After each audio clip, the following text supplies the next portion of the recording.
now we're at the time where the Hamashiach is getting ready to come. And hidden riches of secret places, that thou mayest know that I am the Lord. Last words, brother. Shalom, ma. All right. Shabbat shalom. Shabbat shalom. Shabbat shalom, Israel. That's right. Shabbat shalom, Yashua. Shabbat shalom, Israel. We ready to get it. We ready to get it. That's right. All right, Y'all see the title. Y'all know What's how we the like to title? do. What does the title read? Y'all know how we like to do. We like to get that sound check. So go ahead, that's right. right. If y'all can hear us at Hoodwinked hoes and jumbo Jezebels, give us a 1 in the chat. Give us a 1 in the chat and let us know that we're coming in loud and clear, Israel. And the title speaks for itself. All right, we got a 1. Hey. We got a 1. Good deal. All right, we're gonna jump right into this thing. All right, Isaiah. Go ahead and turn your Bibles to Isaiah 51:8. Brother Aton, what does that say loud and clear, brother? All right. It says, "Cry aloud, spare not." Hold on. You sure that said cry loud? Like no, cry I thought it said speak softly. No, brother. It says cry aloud. You sure there ain't no like translation in that, man, that where it really doesn't mean like speak aloud, man? It just means speak in your heart. God, I mean, I don't really see it. I see it says cry aloud. That's what it says. All right. It says cry aloud, spare not. Lift up your voice like a shofar or a trumpet in the King James Version, and show my people their transgression. Transgression is sin, wickedness, anything contrary to the law of Yahweh. And the house of Yaakov, their sins. Okay, and the house of Yaakov, their sins, which is the house of Jacob, their sins. All right, listen up. Listen up, Israel. This is no joke. This is a serious thing, y'all. And I know too many times y'all think we're always getting on the women and what's going on. And listen, we are getting on wickedness, y'all, because this thing has to stop. We have so much harlotry going on. A lot of our sisters don't want to close their damn legs. They want to give it up to every Dick, Tom, and Harry that comes their way. You see what I'm saying? And you have the first choice. So if you want to get mad at us and then you want to complain about that, then you need to take that to the Most High Yahweh, and take that to the scriptures, because we're not going to be quiet. And here's the problem. Anybody who remains quiet, you just as guilty as the harlotry that's being committed. That's right. Anyone who's on the fence, you can't be on the fence on this. You can't be on the fence. There was a time where me and Brother Aton was like, you know what, we're going to just, because we've been getting on the women a lot, we're going to just leave it alone. But after we saw so many women, just doing their wickedness and celebrating a man's death, over nonsense and everything, I was like, okay, this harlot you got to stop. And majority of those women, guaranteed you, are harlots and Jezebels. Now, we know that this doesn't apply to every single woman. Y'all know that. We drill this all the time because we have righteous sisters out there that are doing the right thing. But you know who you are, because when you look at the stats, they say otherwise. All right? I'm going to show you something. I want before you get to the scriptures, brother, I just want to show you a stat just to kind of set the groundwork. All right? Yeah, I wasn't even going to pull up in the scriptures at this point in time. I was saying now, also, right, Israel, I want this to be known, right? And I do understand that, sometimes we get a lot of trolls, and like so far, right, I'm not going to lie, it seems like the sky has parted for the wicked harlots, and even sisters in the truth have been coming after Brother Daniel and myself, making videos, doing all kinds of wild crap. Man, we're not going to shout those clowns out because we're not going to uplift any kind of wickedness. Right? That's right. And you know what I'm noticing too, brother. And as we read, and as you read Isaiah 51:8, I'm noticing a slew of brothers that are coming out the woodworks and speaking up against this harlotry and this Jezebels. I've noticed that. I even seen a brother named Dr. Umar Johnson. He don't even like Kevin Samuels, man, but now he's saying the same stuff that Kevin Samuels was saying. So I'm noticing a lot of brothers, man, that are coming out that are doing this, man. So I'm getting to the point, man, where hey, I can just sit back, man, pass the baton, let Brother Aton, these other brothers, man, run the show. Just command from a distance. But I'm just saying, man, just being funny. But at the same time, you know, we see these brothers rising up, man, like we've never seen before. So, you know, all praises to the Most High on that one. But I want to show you guys a stat right quick, right? Because the title speaks for itself. And so we have a problem in Israel. So that means that women, black women outnumber men 6-1. It's probably 7-1 now, if you really look at the data. But data don't lie. So if you have, it's like for one brother, then you got 6 black women. Then you got to ask yourself, who's getting these women pregnant? You know what I'm saying? We saw a video last week, and you saw these dudes, you know, and they were account for the majority of getting the same women pregnant. And so, you know, how do you do that? You know, you outnumber us 6-1, but yet you want to blame the men. You want to say it's the man's fault. But you got to understand how everything got that way. It says 72% of black babies born to unwed moms. Data revived debate. So that means that this has been going on for the last 40 years. But I want to show you. That's crazy because the number is actually 54% of black males are childless. Yeah, that's right. So that's a huge number. That means they're, you know, just like we brought out last week, the sisters are pretty much they're laying down and fornicating with the same dude, you know, like committing whoredom with the same man over and over. And see, the thing that, well, one thing I want to expound on, right, is, you know, I find it interesting that we have to realize that it's nothing but a continuous cycle, right? You know what I'm saying? And then we're going to continue to bring this out. Is because I truly want Israel, and I want the sisters, the righteous sisters, and even you wicked sisters to understand why we out here on you. It's because I can see if you could blame the man, right? I mean, it does seem, right? You know what I'm saying? Because I heard some simp the other day say, well, if the man's the head of the you know, if the man's the head of the nation, then you know, it's the man's fault that the sisters are out of order, right? You know, as I heard some ridiculous simp stuff like that. No doubt that dude was a mama's boy, right? Because you have to look at the environment and what is going on. Now, Brother Daniel says y'all went 80 years, right? 70, 80 years unchecked, right? And now we can go back to Generation X and then we can already see that what? Those are the beginning of the damn near of the single mothers, right? Now, once we have that, and those single mothers are doing what? They're bucking the rulership, they're bucking the authority, they're bucking the headship of the Israelite man, right? Because let's be honest, right? Every single relationship always starts off good. You wouldn't make a baby with this guy if the relationship didn't start out great, right? You know what I mean? You know, but it comes a point of time when there's a bumping of the heads, and that's what usually separates a man and the woman.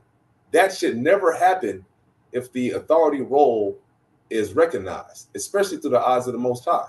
There should never be a bumping of the head, right? It's this partnership and these things of this equality that we got going on now. If the man says, let's go right, and the woman has to argue to go left. That's wicked as hell, right? If the man says go right, there's no question asked. You go right, period.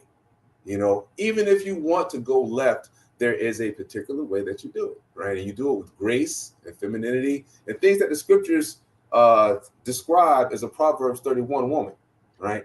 Everything about that woman, and it describes how to speak, how to be soft, you know, all of these things, right? But we see the cycle of harlotry continue. We have single mothers raising up these men that are continuing to be the same problem that they're complaining about because they would choose to not let a father figure be authoritative in the home, right? It's not only that they sold out to the white man and they've been weaponized by, by these albino heathens, right, to fight against their natural protector, their natural authoritative figure, right? But they don't want no one telling them what to do.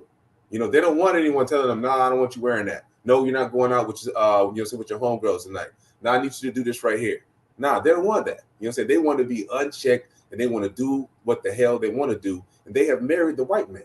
They have married the government because they want food stamps, because the government is taking care of them and taking care of them for damn near cheap, right? And here's the thing about that. We're talking about decades. We're talking about nearly 8 decades of this stuff. So now here's another scenario you can look at. Hoodwinked. You say it's the man's fault. So like Brother Aton explained, now just think about it. 80 years ago, think about when this cycle started happening and these women started having all these babies out of wedlock. I'm going to read this quote to you here. But all these women having babies out of wedlock, starting in the late 60s, early 70s. In the 70s, it was like starting to boom like crazy because that's when the welfare system was really kicking in. So now you're talking about nearly 8 decades of producing single mama, single children born from unwed mothers. Now these children are grown up without fathers. Now, what do you think? What attributes you think they're going to take on? They're going to take on the attributes of their mother. So they're going to grow up. They're going to grow up unbalanced. So when these kids grow up unbalanced like that, they don't have that balance.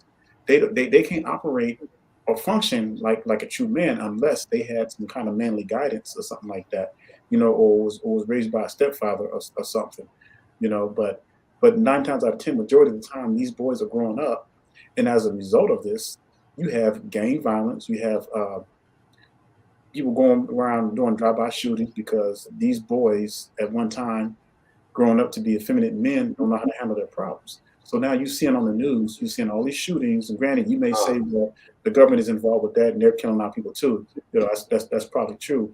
But I could tell you firsthand, I know people. I grew up in the streets. I know what it's like, and I know what these brothers do. Yeah, you have a lot of them that have beef, and they're gonna take out if somebody kills one of theirs, they're gonna go kill one of their gang members. That's just how it rolls. But you got to understand the cycle of this stuff. So you say that you're waiting for the man to lead, but what you don't realize, sisters, is that your foremothers have systematically created a residue of effeminate boys through harlotry. And this is why the black woman has been systematically weaponized to destroy their own race. And let me tell you how. Now, when I say black woman, I'm talking about collectively.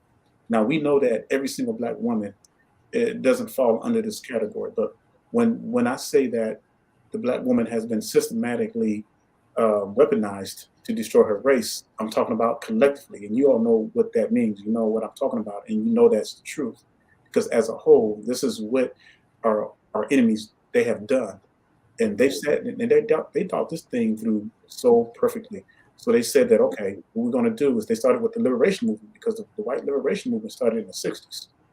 And the black woman started getting involved in everything, wanting to be independent, wasn't satisfied with the man, got tired of the man working at the plant and everything, wanted to be more successful, And the majority of women I talk to, and when I ask them about divorce, you know what they tell me?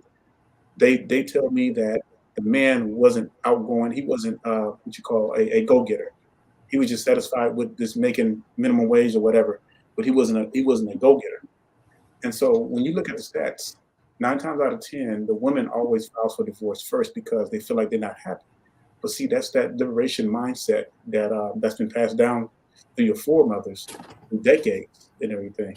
And see, when me and Brother A-Time, we bring this stuff out, we're not just getting on you for the hell of it. We're trying to give you the history of this thing and why the head is sick. And you talking about, well, we want the head to be healed. You produced a bunch of effeminate men that don't have the ability to lead. We're broken. These kids are broken. They're growing up without no father figure, and they have that effeminate spirit in them. They don't have the ability to lead. So what do you expect? You just expect for them just to wake up one night and be, oh, I'm a man. I'm gonna lead the household. It's not gonna happen like that, because your foremothers have spent decades being weaponized to destroy the black man. And now that we're in this situation, it's going to take a long time to rejuvenate. Now, let me read this, and a lot of it's going to come through destruction. All right, you still there, brother? God, you gotta pull it back up. I'm going to read this stat right quick. So check this out. Can you see that on the screen? God. It says more than 40 years of debate. The black community 72% rate eclipse. And see, it is probably more than that, y'all. But this is a serious problem with our community, and nobody can debunk this. It's serious, y'all. And that's why we cannot be quiet on this kind of stuff. So that means that if black women outnumber men 6 to 1, probably damn nearly 7 to 1 now, that means that probably like 80%, 70, like 80% of those women are having babies out of wedlock, or just producing kids, and by different men. So you can't just blame the man, for saying that, hey, it's the man's fault, but you opened your legs up to him. There was an interesting comment that was made the other day. On the surface level, it might seem, it might seem like, it might seem like something that's good to do, just on the surface level, but it's absolute folly. Like a sister, what I had, a sister was saying, we was like, well, what's the beginning of the stopping of this nonsense, right? Pretty much. And my comment was, for the sisters to keep their legs closed and marry before you carry, right? You know what I'm saying? Before you get pregnant, you need to be married. Officially, officially, like a real vow. Not a backyard marriage where the man just knocked you up and now you're forced to be with that man. You married. Nah, something that's honorable. You're talking to the guy's father. I mean, you're talking to the father. The man is talking to the, to the woman's father. Etc. Something honorable, right? That they would have done 20 years ago here in Babylon, right? Or so, anyways, dealing with that, and I was like, hey, that's the thing that we need to do. That's what it starts with right there. Marry before you carry and submit to the Israelite man. That's it. The scriptures don't talk about how much man to have, the money the man has, whether he has submit or not, or any of that thing. And that's where part of these statistics that Brother Daniel is bringing out, and that's where they come from, right? This same degradation of mentality. Now, and then there was a sister that wrote, right, instead of actually acknowledging what I said to be truth, she goes on and says that, oh man, the sisters are more educated than ever. They're making more than the black men, and man, all the black women, they own these outreach programs for the for the men, all these outreach programs for the boys, and how come the black man can't come support the black woman, right?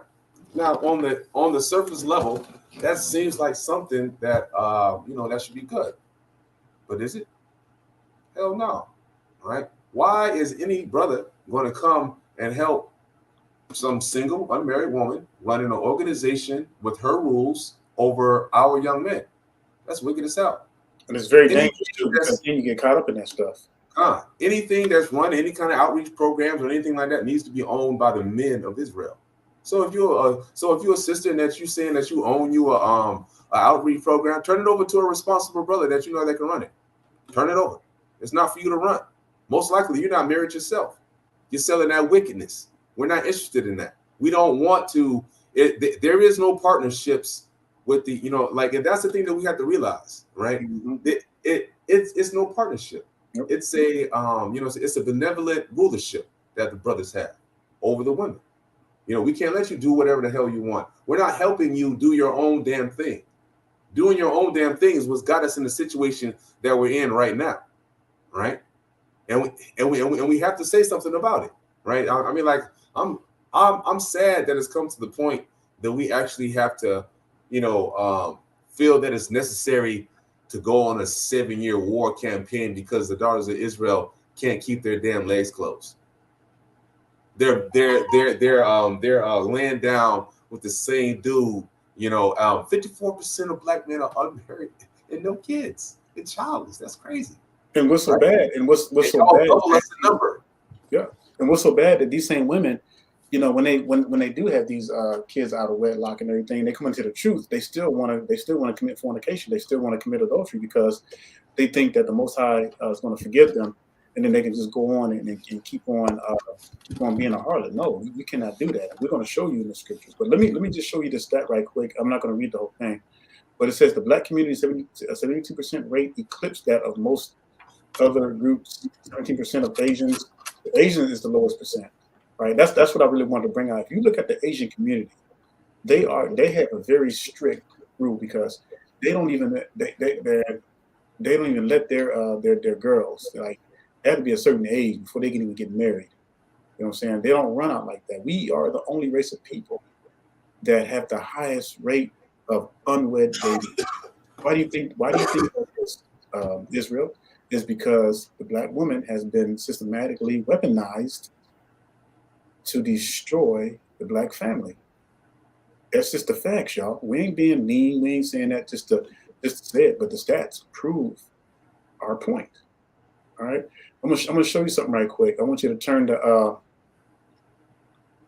to Second Ezra, because see, this is what's going to end up happening, and a lot of people are going to die, and it doesn't have to be like this, but a lot of our people are going to suffer, y'all, and it's just a damn shame that it has to come to this, you know, and you got people fighting it against it. It's just pure wickedness. Second Ezra chapter 9 and verse 19. And I'll read slow in case you want to jump into. It says, "For then everyone obeyed, but now the names of them which are created in this world that is made are corrupted by a perpetual seed." Y'all hear that? A perpetual seed. What is a perpetual seed? A seed that is out of order, a seed that is corrupt, and by law which is unsearchable, rid themselves. Yeah, could you go up, Slocky? Could you go up some if you don't mind? Yeah. Yeah, let me see some. Let me see. Can you go up a little bit further? Let me see. Yeah, could you start at, if you don't mind? Could you start at, I think, 10? Yep. Can you go up further? Yep. All right. It says, verse 10 says, for such. Wait, hold on. Go up and listen just a little bit more. I think 8. Let me see what 8 says. No. Yeah, there it is right there. Start at 7. Okay. Sorry about that. I know that's a lot to read, but you know, I want them to get the whole. Cover everything. All right. It says, and everyone that shall be saved shall be able to escape by his works and by faith, whereby ye have believed. So what that's saying right there is that you should be able to be escaped by his works and by faith. You got to be keeping the laws, commandments, and statutes. But what does that mean, though? Right? That means you have to obey your husband. Yep. Right? That means you have to submit. That means, sisters, you have to be in silence and learn in all subjection. You know, like, man, when we're teaching, you know what I mean, or anything like that, like as soon as we see sisters in the comment boards trying to argue, you know, say either on my channel or Brother Daniel's channel, that's not learning in all subjection. You're trying to argue instead of like humbly ask a question. You're trying to tell us what it is. You know, if you're trying to tell us what it is, kick rocks. We don't want to hear that. You know what I'm saying? Go to another channel that supports that folly. If you're get your husband to come on and then get him to reason with us. You know, because that's the order. We're not reasoning with no sisters when we're teaching the scripture. If you come respectful with a question, that's different. But if you trying to tell us something, right, that's wicked as hell, right? It said that everyone that shall be saved shall be able to escape by his works. What's the works? Works is obeying the law. Yep. That means doing what the Most High commanded the woman to do. If you're not doing that, well, Brother Daniel, I'll continue reading. Verse 8, and I want to say too, you know, and that's why, sisters, it's so important to really heed the instructions of the brothers in the truth, because you know you're not doing no justice by trying to be wicked and bucking against, because you're not bucking against the men, you're bucking against the Most High. God. You know what I'm saying? And you got wicked women because they don't agree with you. They get mad, and then they start going to all the other females, and then they start sowing discord, and then they start spreading gossip and all that kind of stuff. You know, and that's how wickedness gets started.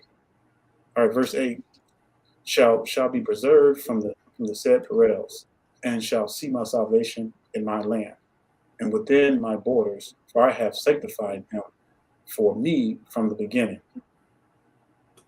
All right, verse 9: then shall they be in pitiful case, which now have abused my ways. Now that's important. Let me read that again.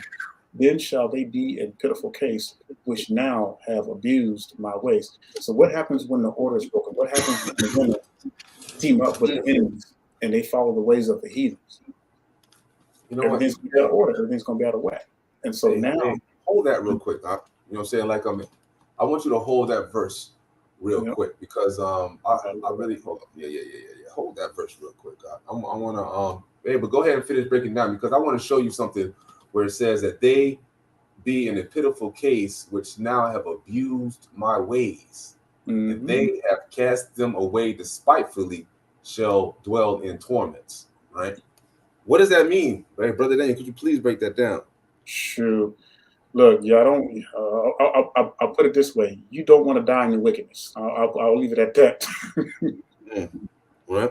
You don't want to die in your wickedness, because then shall be in pitful case, which now have abused my ways, and they that have cast them away despitefully shall dwell in torment. Now, brothers, you brothers out there, don't let this, just because we're getting on the sisters, I want you to also keep in mind that these also apply to you, right? We're just dealing with the laws of the sisters right now. This is not specifically talking about the sisters at all. It's talking about all of Israel, but we're specifically honing in on the sisters during this time of degradation of our community, right? But if you have abused the ways of the Most High and despitefully, and you're going to be in a pitiful case, right? And they have cast them away despitefully. What does that mean? Babies out of wedlock, right? You want to see what happens, right? What's supposed to happen to a woman that just have a baby out of wedlock, a harlot, right? Let's go to Genesis 38, right? You know what I'm saying? Hoodwinked. Hoodwinked. All right, here we go. So let me before you got let me give an example of this, what this is saying. So let's look at this again. Then shall they be a pitiful case, which now have abused my ways, and they that have cast them away despitefully shall dwell in torments. So basically, let's say 8 decades of regenerated harlotry, unwed mothers having these babies, won't close their legs. What do you think the result of that's going to be? Okay, you're going to have kids growing up to be effeminate. You're going to have kids growing up getting in gangs, because if they don't have a father figure to look up to, guess where they're going to get it from? They're going to get it from the streets. Am I right or wrong, brother? Right. They're going to get it from the streets. And then what's going to happen? You're going to see an increase in gang violence. Did y'all know that gangs didn't really start to happen until like the late 60s? Did y'all know that? There was no prior to the 60s. There was no gang violence in the black community. And that was the rise of what? Why? Because the father they had a structure. The father was in the home. The father was in charge. So these men grew up. I grew up on the Temptations. Temptations was one of them. Right. Had their family. Had their fathers. But it was just a whole different atmosphere back then. Back then, you can leave your house, leave your doors unlocked. Nobody wouldn't break in. We didn't have that kind of issue. It wasn't until our sisters, black women, teamed up with, and when I say teamed up, I'm talking about collectively falling in line with the enemy told y'all to do. And again, collectively as a whole, 72% of you throughout these decades has done that, but you represent all of the black women, just like the brothers of Henpeck. They represent a lot of, pretty much all the men. So we're only as weak as we're only as strong as our weakest link. So out of this result, and it says, they shall dwell in torments. This is what we're seeing. So now we're seeing a bunch of tormented, unwed babies growing up, sad looks on their face, can't get ahead. They're just in a situation, born in this stuff. It's sad. It's sad. Born for the sword. Right. And this is most, also talking about most of our children don't even make it out the streets. Now know this. Only a small percentage make it out the hood. Right. But this is a result of harlotry. Right. Also, we got on this. Right. So just to continue, just to expound on what Brother Daniel was saying, right? Just like I said, it says, then they shall be in pitiful case, which have now abused my ways. They have cast them away despitefully, to dwell in torments. Now, just watch this, right? Genesis 38:24. Now, and I know I'm always talking about, wicked sisters getting, put to the flame, but hey, man, that's just what the scriptures say. And it says, and it came to pass about 3 months after that it was told Judah, saying, Tamar, thy daughter-in-law, hath played the harlot. What is the harlot, right? Let's see what the harlot is. And also, behold, she is with child by whoredom. She is with child by whoredom. That means that she didn't have a child outside of wedlock. And Judah said, bring her forth and let her be burnt. Right? Little did he know that he was the one that did it. Right? Little did he know that he was the one that did it. But upon him not knowing, the initial reaction for the law for a woman that's having a child outside of wedlock, man, you're supposed to be burnt to death. Mm-hmm. So just imagine all of the wickedness that is going on the earth today. Man, bring that statistic back up that you had you know, what was it? Come on, man. Right there. Damn. Yep. 72%. This is like back in 2010. 72%. That means 72% of you sisters get put to death. Y'all be on fire right now. If y'all not burnt, you know, it says right now 72% of harlot Israelite women that birthed children through whoredom would be caught on fire. That's horrible. Look at that right there. And we got these clown ass niggas that tell you that Isaiah 4:1 is talking about 7 righteous sisters. Man, you listen to any of that stuff, I guarantee you, right? If you don't repent and keep them legs closed, right? Hey, kids, let's go back to the scriptures, man. Yeah. Sorry, left it off at 9. Let's look at 10. Hold up, man. Let me get this off the screen.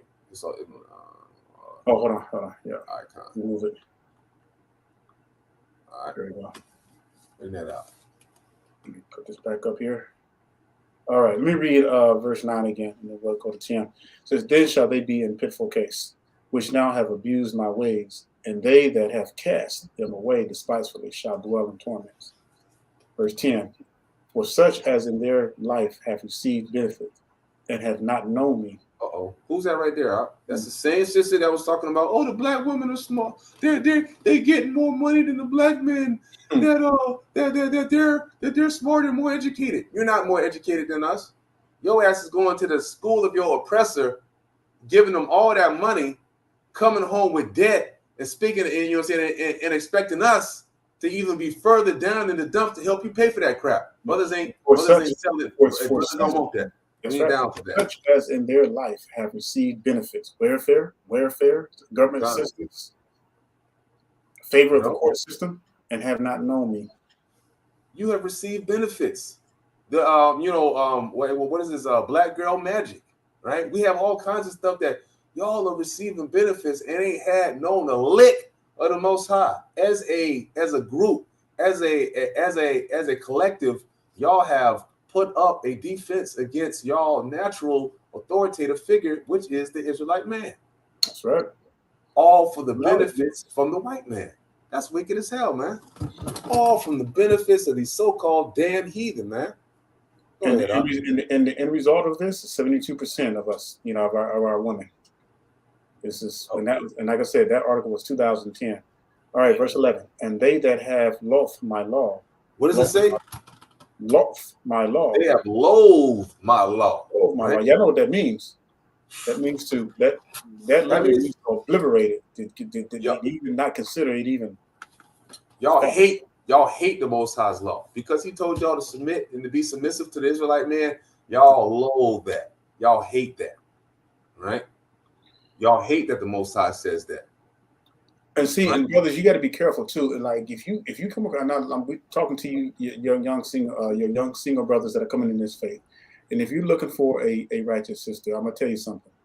Do not. I'm gonna repeat this. Do not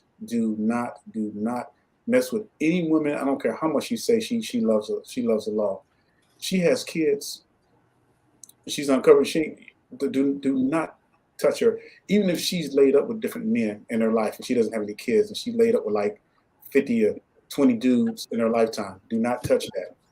Okay, you better run like the plague. I'm gonna explain that too. You know what? I'm just gonna.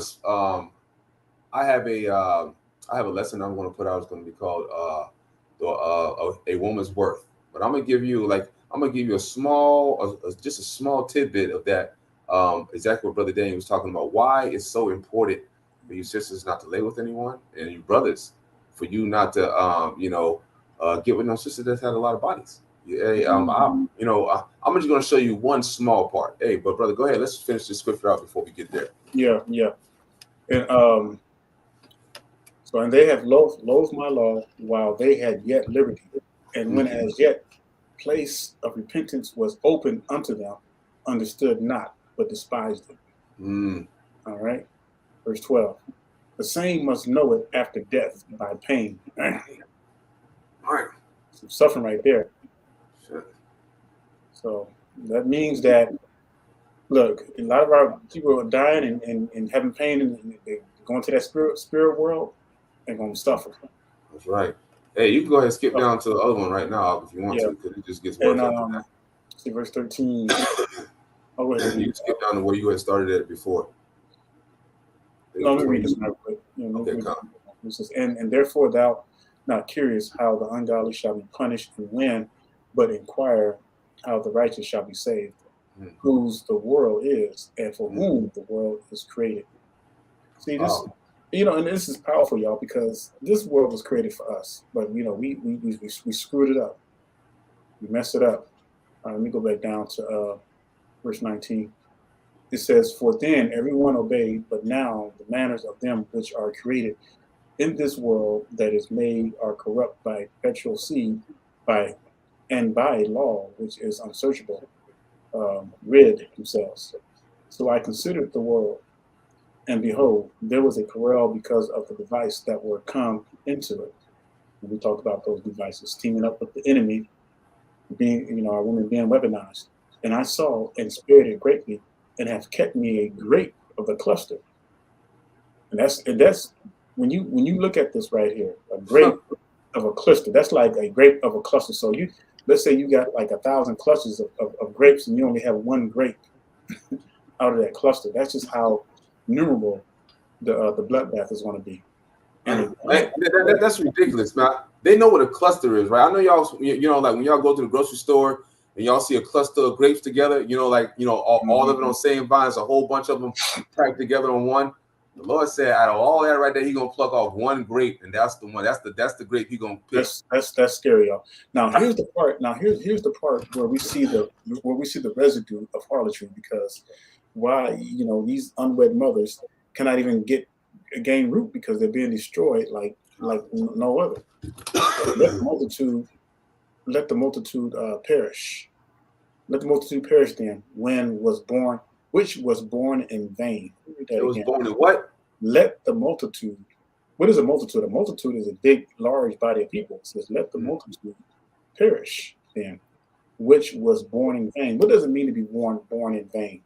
That means having, and this is sad, y'all, having kids out of wedlock. Born for nothing. You got all these kids that are born in vain because these women can't keep their damn legs closed. And let my grape be kept, and my plant, for with great labor have I made it perfect. So when we read that stat, 72% of unwed mothers, 72%, y'all. And that article was back in 2010. So that means a lot of people are going to have to perish, whether you like that or not. Can you see that? Is that on the screen? Yeah, just make it up bigger right quick. All right, let me see. And we can there you go. You may want to how's that? Yeah, there you go. Is that big enough? Yeah, it's big. All right, all right, Israel. Give me can y'all see that? Can y'all see that?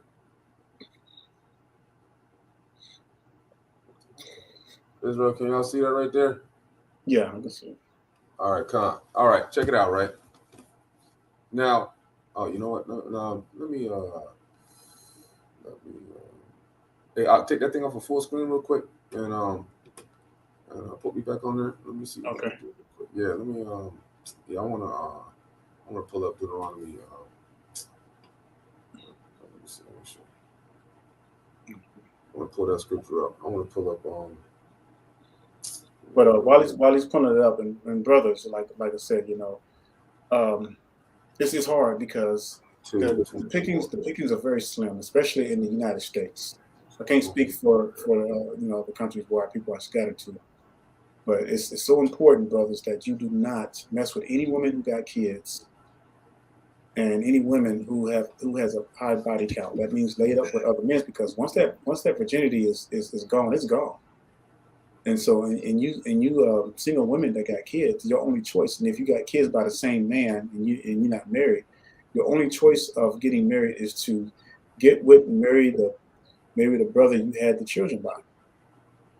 Now, if you have multiple kids by different men, then you're pretty much in trouble. You're pretty much in a dilemma, because which man do you get with? You know what I'm saying? So the only thing that you can do is keep your legs closed, stay single, and pray to the Most High, because that's what true repentance is. Repentance means turning away. It doesn't mean that you continue to go out and open your damn legs and try to find another man to bring him into adultery so you can commit your fornication. It means you got to stop what you're doing. You coming into this truth.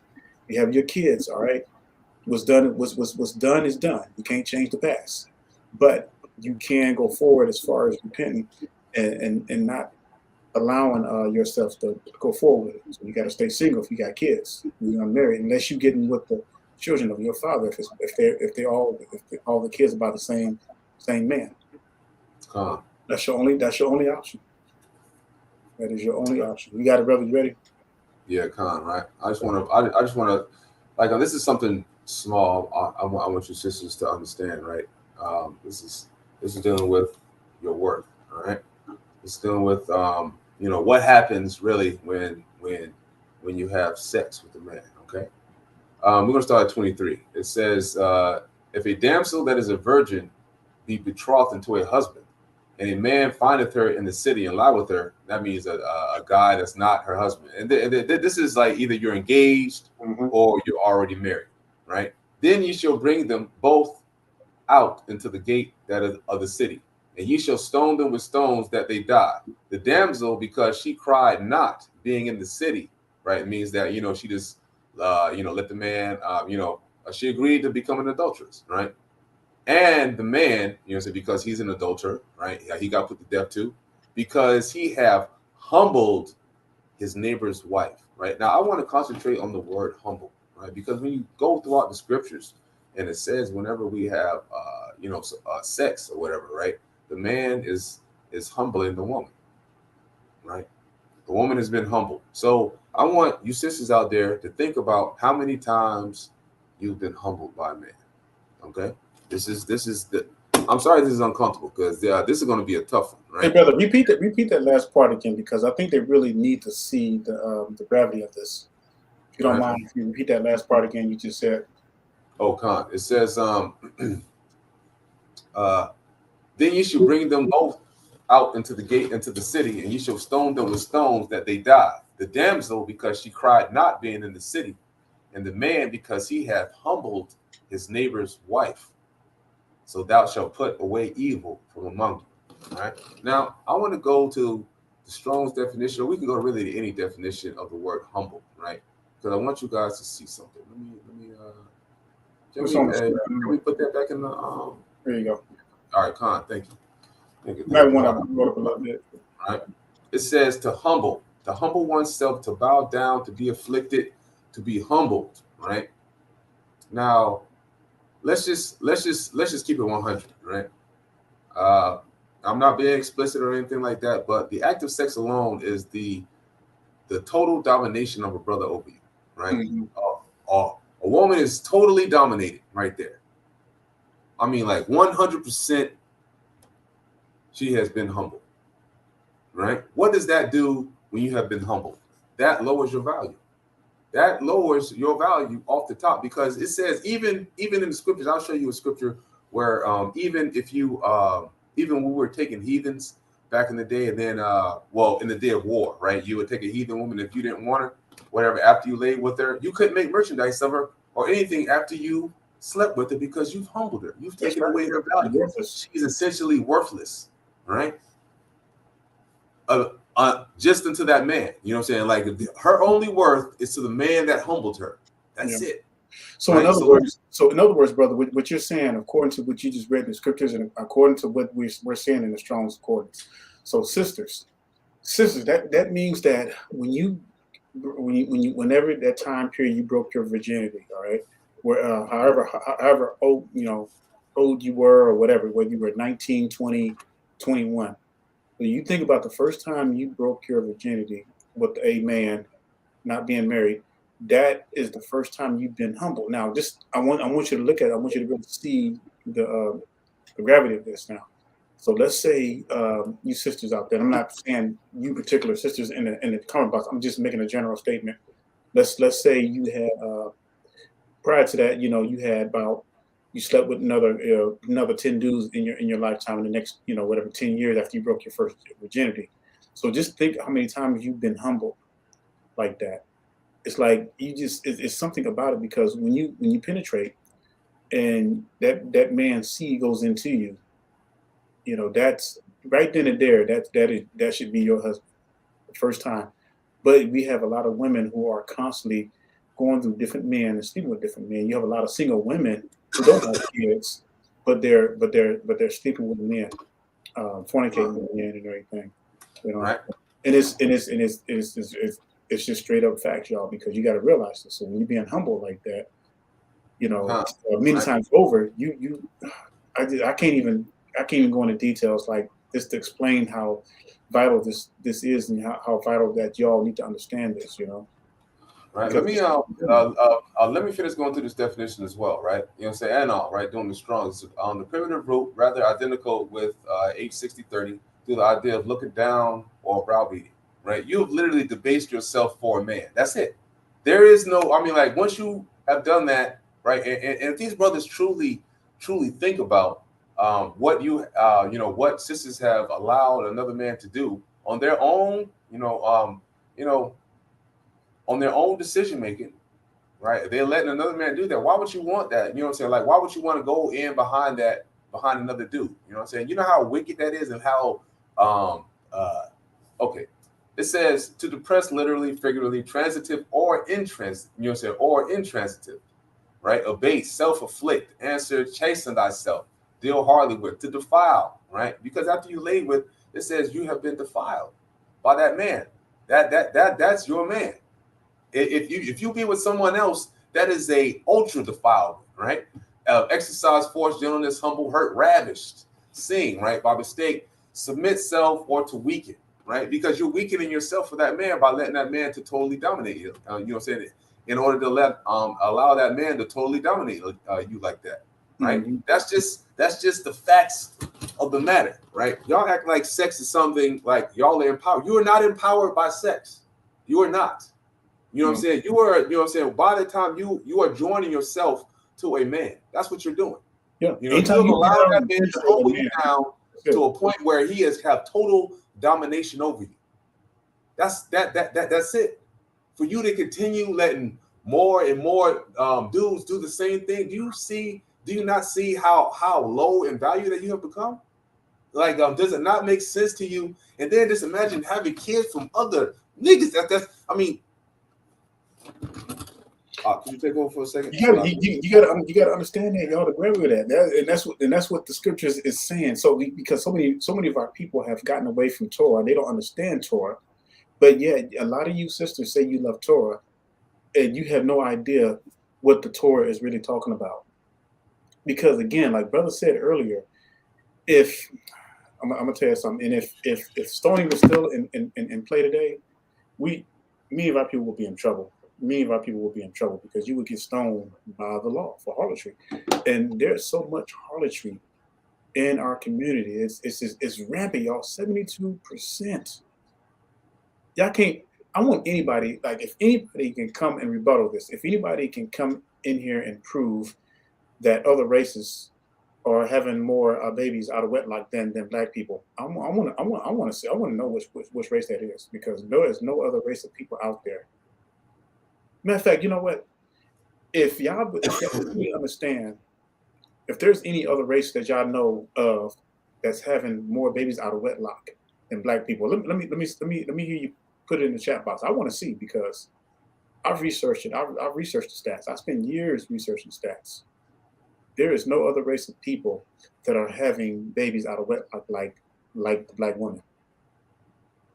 The women of other races don't even come close to having unwed mothers, unwed children. You know, man, I think about all the brothers that's in child support and all kinds of stuff like that. They just working hand in hand with these wicked ass heathen.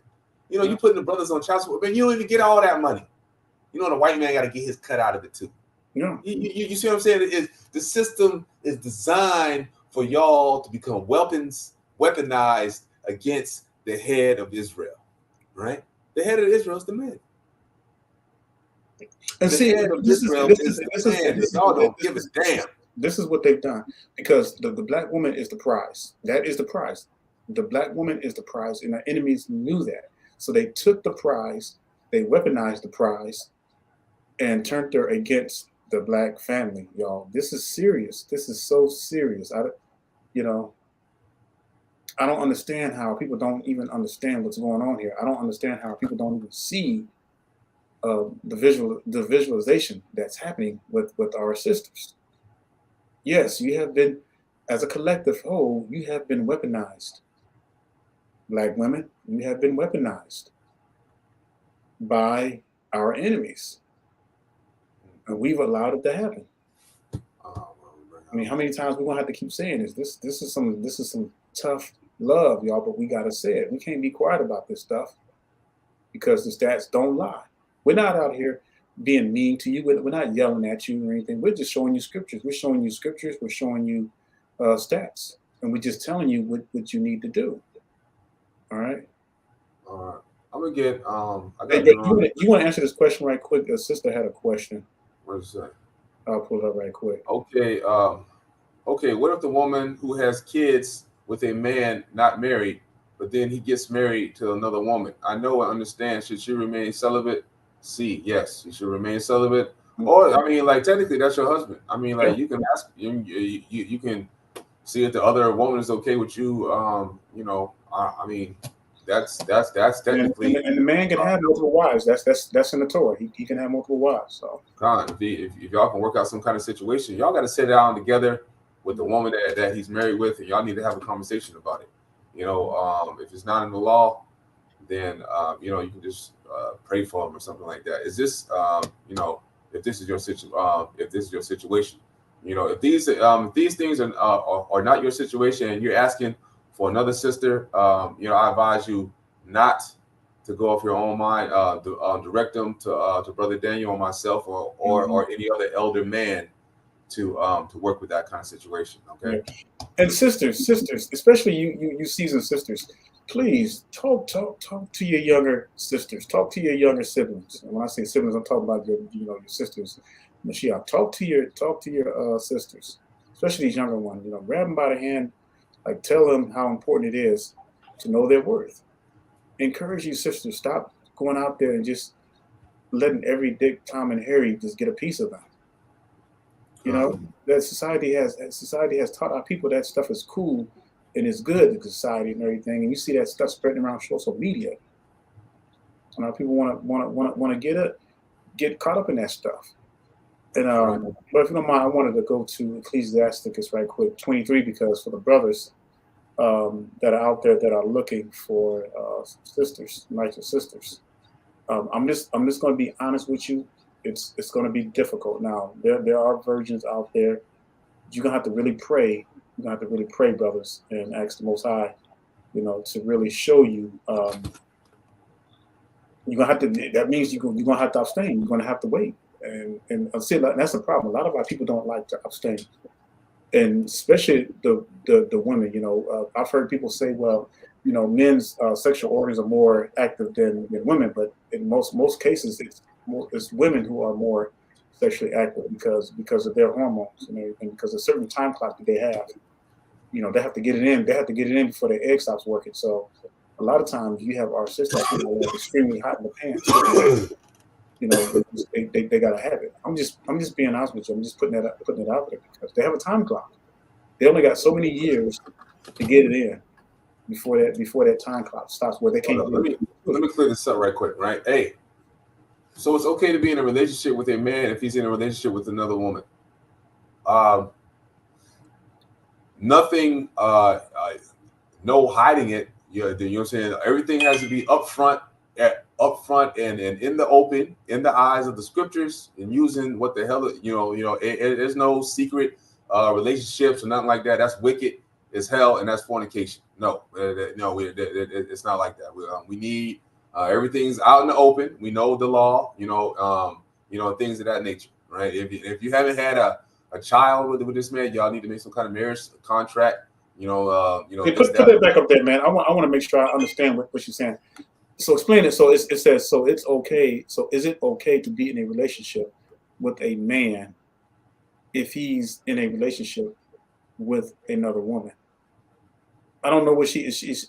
What she really is implying here, because this could mean several things. You know, when I look at this, I'm thinking it could also mean that if she's or somebody's in a relationship with a man, but she's not married to that man, but then he's married to a woman. I don't know. I mean, that's kind of how I look at this thing too. That the case? Hell no.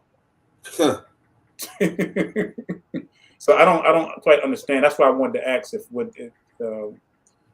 this question would be more transparent or something, because it could mean several things. I get kind of a warm and fuzzy when I see stuff like this. I mean, I'm not too sure.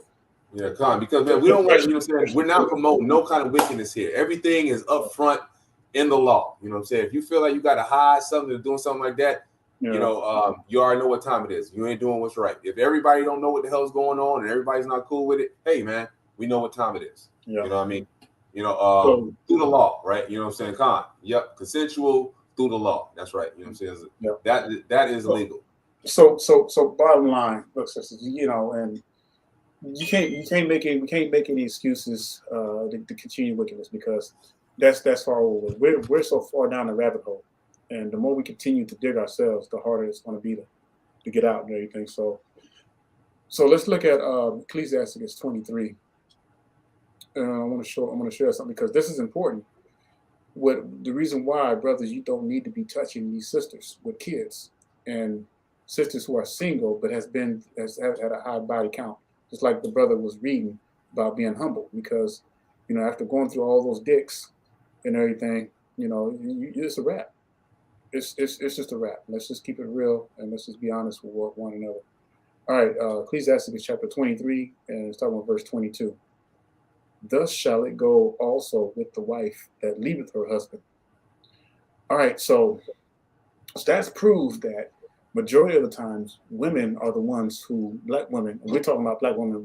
I don't care about the other races of, you know, people, but we're talking about inconsequential. Yeah. So it says, thus shall it go also with the wife that leaveth her husband. So 9 times out of 10, it's the woman who files for divorce first. For whatever reason, they file for divorce first. All right. 8% of divorces are filed by the woman in our community. That's right. So listen to what this is saying now, because I'm gonna read every bit of it and break it down. It says, and bring it in a hair by another. So in other words, this woman divorces her husband for whatever reason, right? Now she gets with another dude. So let's say she already had kids by this first husband, right? Let's say she had about 2 kids from this first husband. Now she brings in a hair by another. So let's say she gets with another dude after she done divorced the first dude she was with, and then she brought in 1 child. So she got 3 children all together. And then verse 23 says, for first she hath disobeyed the law of the Most High. Why? Because, you know, she left her man. And secondly, she hath trespassed against her own husband. And thirdly, she hath played the whore in adultery and brought children by another man.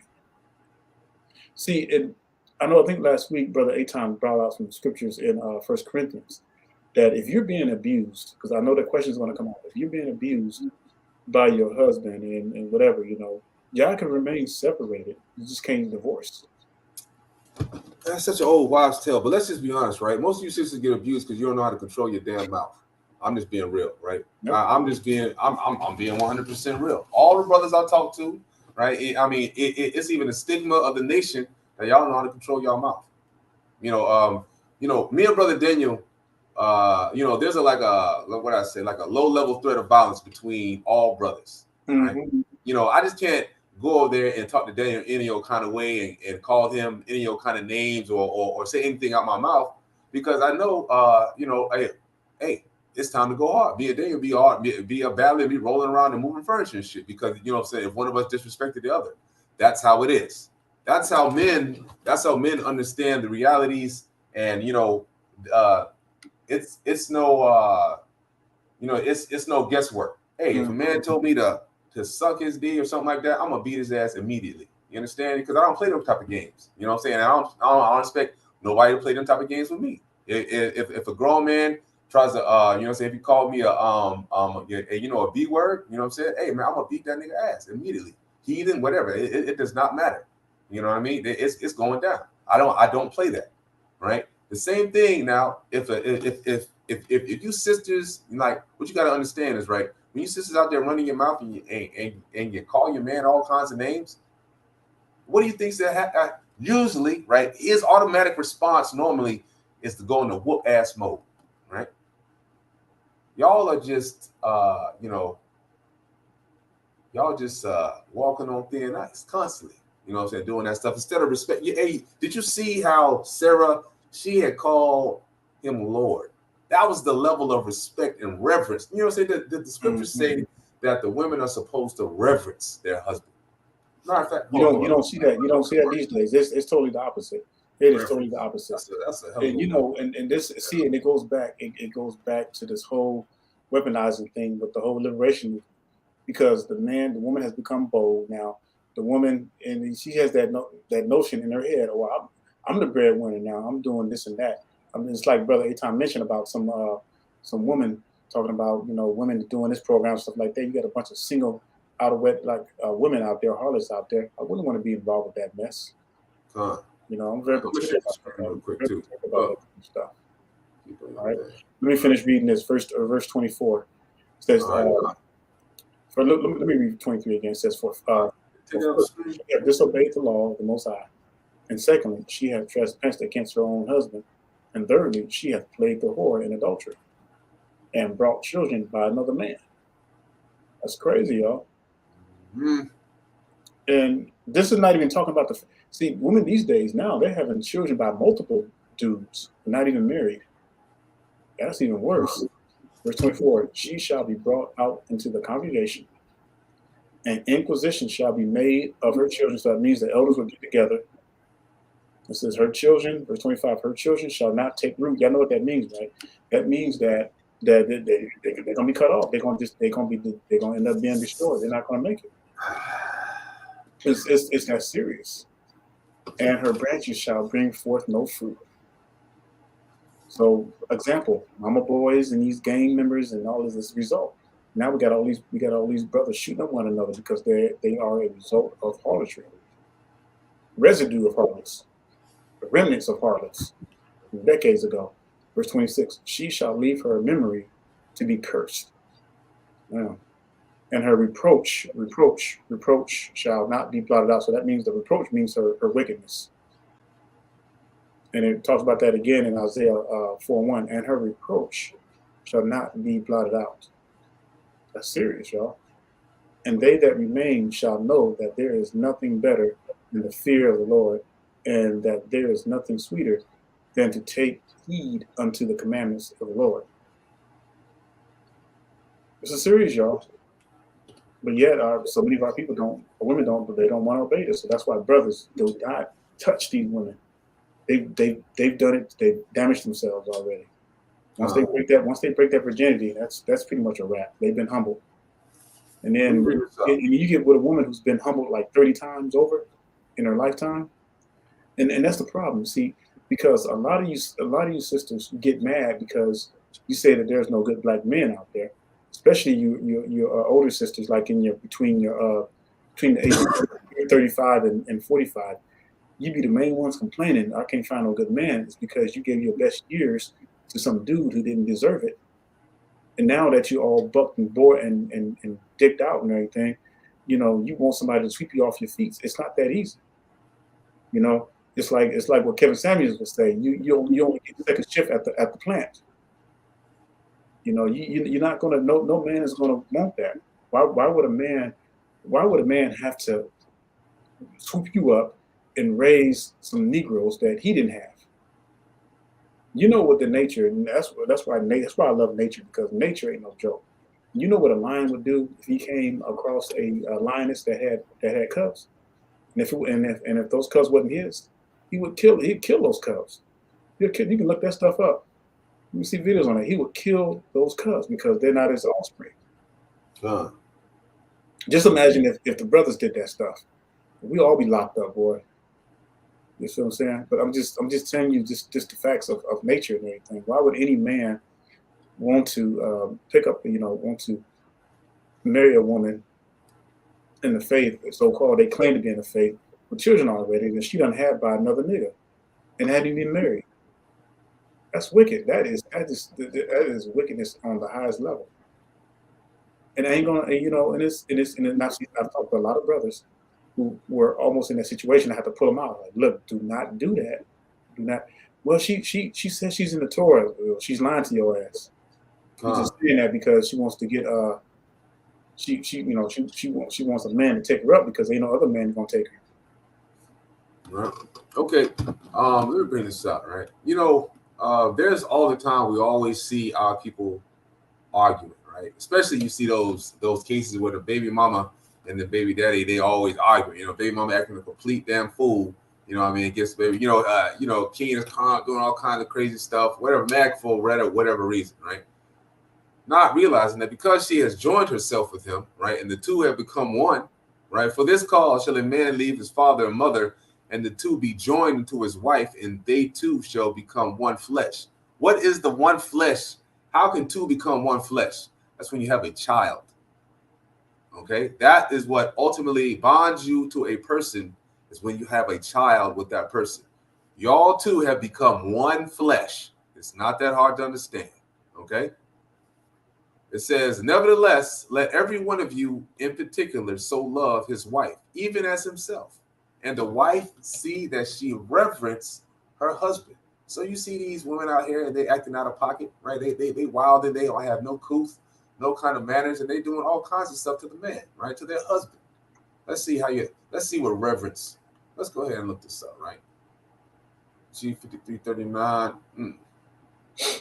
Damn, right? That's that's why you don't get too familiar with the with these women. It says to put to flight by terrifying, to scare, to be put to flee, to be afraid, to be struck with fear, to be seized with alarm. Those startled by strange sights or occurrences, struck with amazement, to be feared, to be afraid of one, to i.e., right, to fear, to do something, the fear of harm, right, to fear of harm, to reverence, venerate, to treat with deference or reverential obedience. It says to frighten, to be alarmed, by analogy, in awe of, right? That's how you're supposed to be. You're supposed to be in awe of that man and afraid of him, right? That's why you're supposed to be stepping out of pocket. America has allowed you to do whatever the hell you want and run your mouth as you could be. Back in them days, man, you think them women were getting out of pocket? No. There was no such thing as a woman getting out of pocket back in them days like that. It wasn't such thing as her leaving. That's what, and you say, what she could do is leave. But guess what? The law says that even if you leave, there's no another man for you. The only man for you is the man that you are with, period. That's why it's good to be righteous. That's why it's good to study and memorize Proverbs 31:10 all the way on down, right? That's why it's good to memorize and stuff so you don't be out of pocket. This is what's coming back. You understand? When the law returns, this is returning. There ain't gonna be no women out here being no whores. It's not gonna be the white man looking out. You can't call the white man to save you. When the father of your child is telling you what to do and you don't want to do it, you can't call the white man on him. That's not gonna work. Man, you call Hamashiach on you, he gonna take you to the front of the gate. Your ass gonna get stoned to death. It's not gonna be the same. If you think if you think that me and brother Daniel are getting on y'all any your kind of if y'all think that me and brother Daniel are getting on y'all bad, I promise you we're not. Y'all have yet to see the true strictness of the law. Hopefully by that time, just like it says in 4:1, it's gonna they're gonna know the glory of the Lord is matter of fact, hey, let me take this off the screen. Go ahead and pull up that scripture that you got on there real quick. Yeah, and let me make it clear, y'all. He said, don't think we're getting on y'all. We are getting on wickedness, though. We are getting on the wickedness, and if you fall in that line in that wickedness, 27. What's that? Read 27 for me. On your Ecclesiastes, Sirach 23:27. All right, it says, verse 27. It says, "And they that remain shall know that there is nothing better than the fear of the Lord, and that there is nothing sweeter than to take heed unto the commandments of the Lord." Damn, you saw that? And what was the heed of the commandment he was saying? keep your legs closed. Mhm. If you know what I'm saying, don't commit whoredom, don't commit adultery, don't be having multiple babies by multiple niggas, don't be doing none of that stuff. Because it says that what? At the end, you know what I'm saying, you're gonna get destroyed so badly that everybody else gonna be looking like, oh my goodness, there is nothing better than to obey God, because I don't want that happening to me. You understand? Right. I want to read this question right quick. All right, so it says, but this is from Dre P. It says, but if a child is born of a harlot and find the truth, or she is good, right? As long as they follow the commandments. So that's 70. We read the article. That's 72% of our black women. So let's say, okay. So the key here is not to repeat the same shit over and over. So let's say that there was a female that was born out from harlotry. Well, that little girl needs to be taught to keep her legs closed, so she can find a righteous man and then do things the right way. So yes, because 72%, we read in the article, 72% of black children born are from harlots. Let's just be real. So that doesn't mean that they can't be saved. So we read in Ecclesiasticus, it's talking about if that woman was married and then she got married to another dude. You know what I'm saying? You know, that's a little different, but a lot of these women are having babies. We have to teach these children the right way so they don't keep repeating this harlotry, keep repeating that cycle. So now, if you're having harlots that are having these babies, and then guess what? They're following the ways of their mothers and everything. Well, guess what? They're going to get pregnant. They're going to lose their virginity at a very young age. But the way you stop that cycle is you got to teach them how to, teach them to keep their legs closed, teach them to know their worth. And that's what's not being taught. That's what's not being taught. And that's why we keep seeing a repeated cycle of what's happening right now. And it's like a perpetual time loop that we keep going through and everything. And the end result is getting worse and worse and worse. And a lot of these sisters, and it's like our people are becoming they're becoming a lot more sexually active. Our people are just, hormones are just going crazy, with our people. And babies just left and right because they're hot in the pants. God. What happens when that feeling goes away? Now you got a child out of wedlock. You've been humbled. Yep. And you have been humbled. Again, I implore every brother to closely to think about the act of sex, right? Mm-hmm. If you're married, you had a wife, or howbeit that even if you committed fornication in the past, and you are you're repenting of it, right? Mm-hmm. Think about the complete domination that you had over that woman, right? Do you want a woman that has been dominated like that from another man? You know what I'm saying? I mean, like, do you want that? That's sickening. When I think about that, that's why I've never, like, even back in the days when I dated, if I knew that a girl slept with nah, I'm like I'm not done with that. But can you just imagine how disgusting that is? Because now you got that high body count. You've been through like 50 dudes, 30 dudes, and everything. 18, 20 You've been humble like 30 times like that. That's very degrading. Never in the time of history have we ever been in a situation like this. Never. Not talking about our nation, but just in general. I think I forgot where I saw the statistic. I think the average body count is from like 18 to 23 of all women, was like from somewhere from like 25 to 54. That's crazy. Bodies. You know what I'm saying? Yep. Imagine you've been humbled 20 times. You've been humbled 10 times. You have, you know what I'm saying? Like that's horrendous. You know what I'm saying? That's horrendous. That's horrendous. You know what I mean? Right here, like, just it think says, about and Tiffany right here, she says, and the government pays our sisters to do it. Yeah, they do.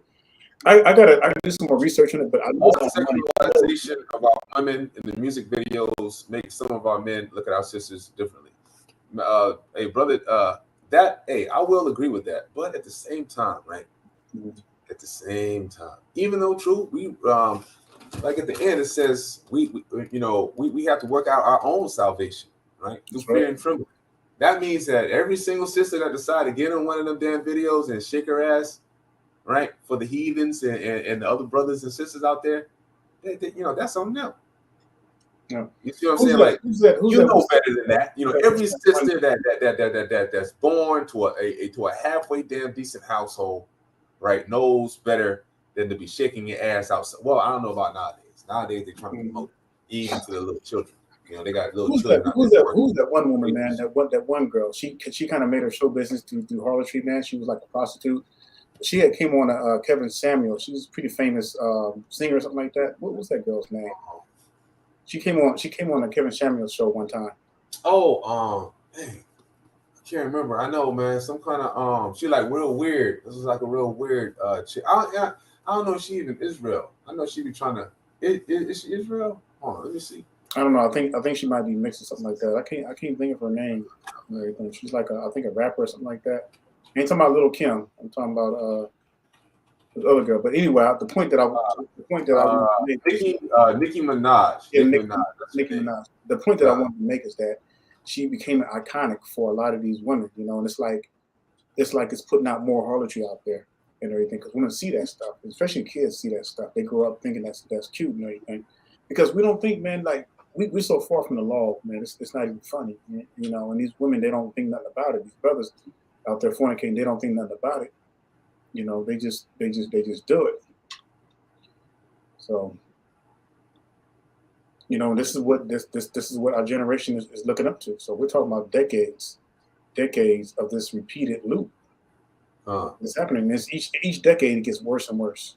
You know, from the 50s onto this current day, man. It's like the values have particularly, and we've never ever been a time where we've been so separated like this. Like our people, man, we're so divided right now in this point of time. And it's sad that we were more together in slavery. That's sad.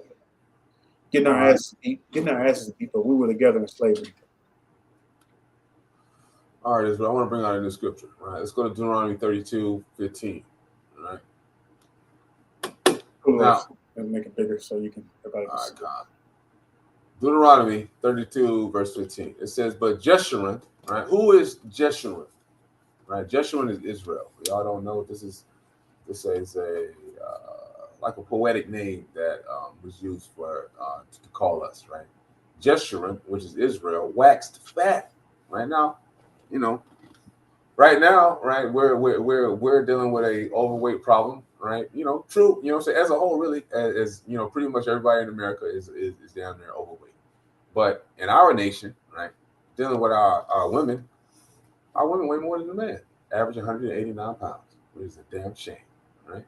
But Jeshurun, Israel, we waxed fat and kicked. Thou art waxing fat. Thou art grown thick. I know y'all around there hearing them calling the sisters thick. Thou art covered with fatness.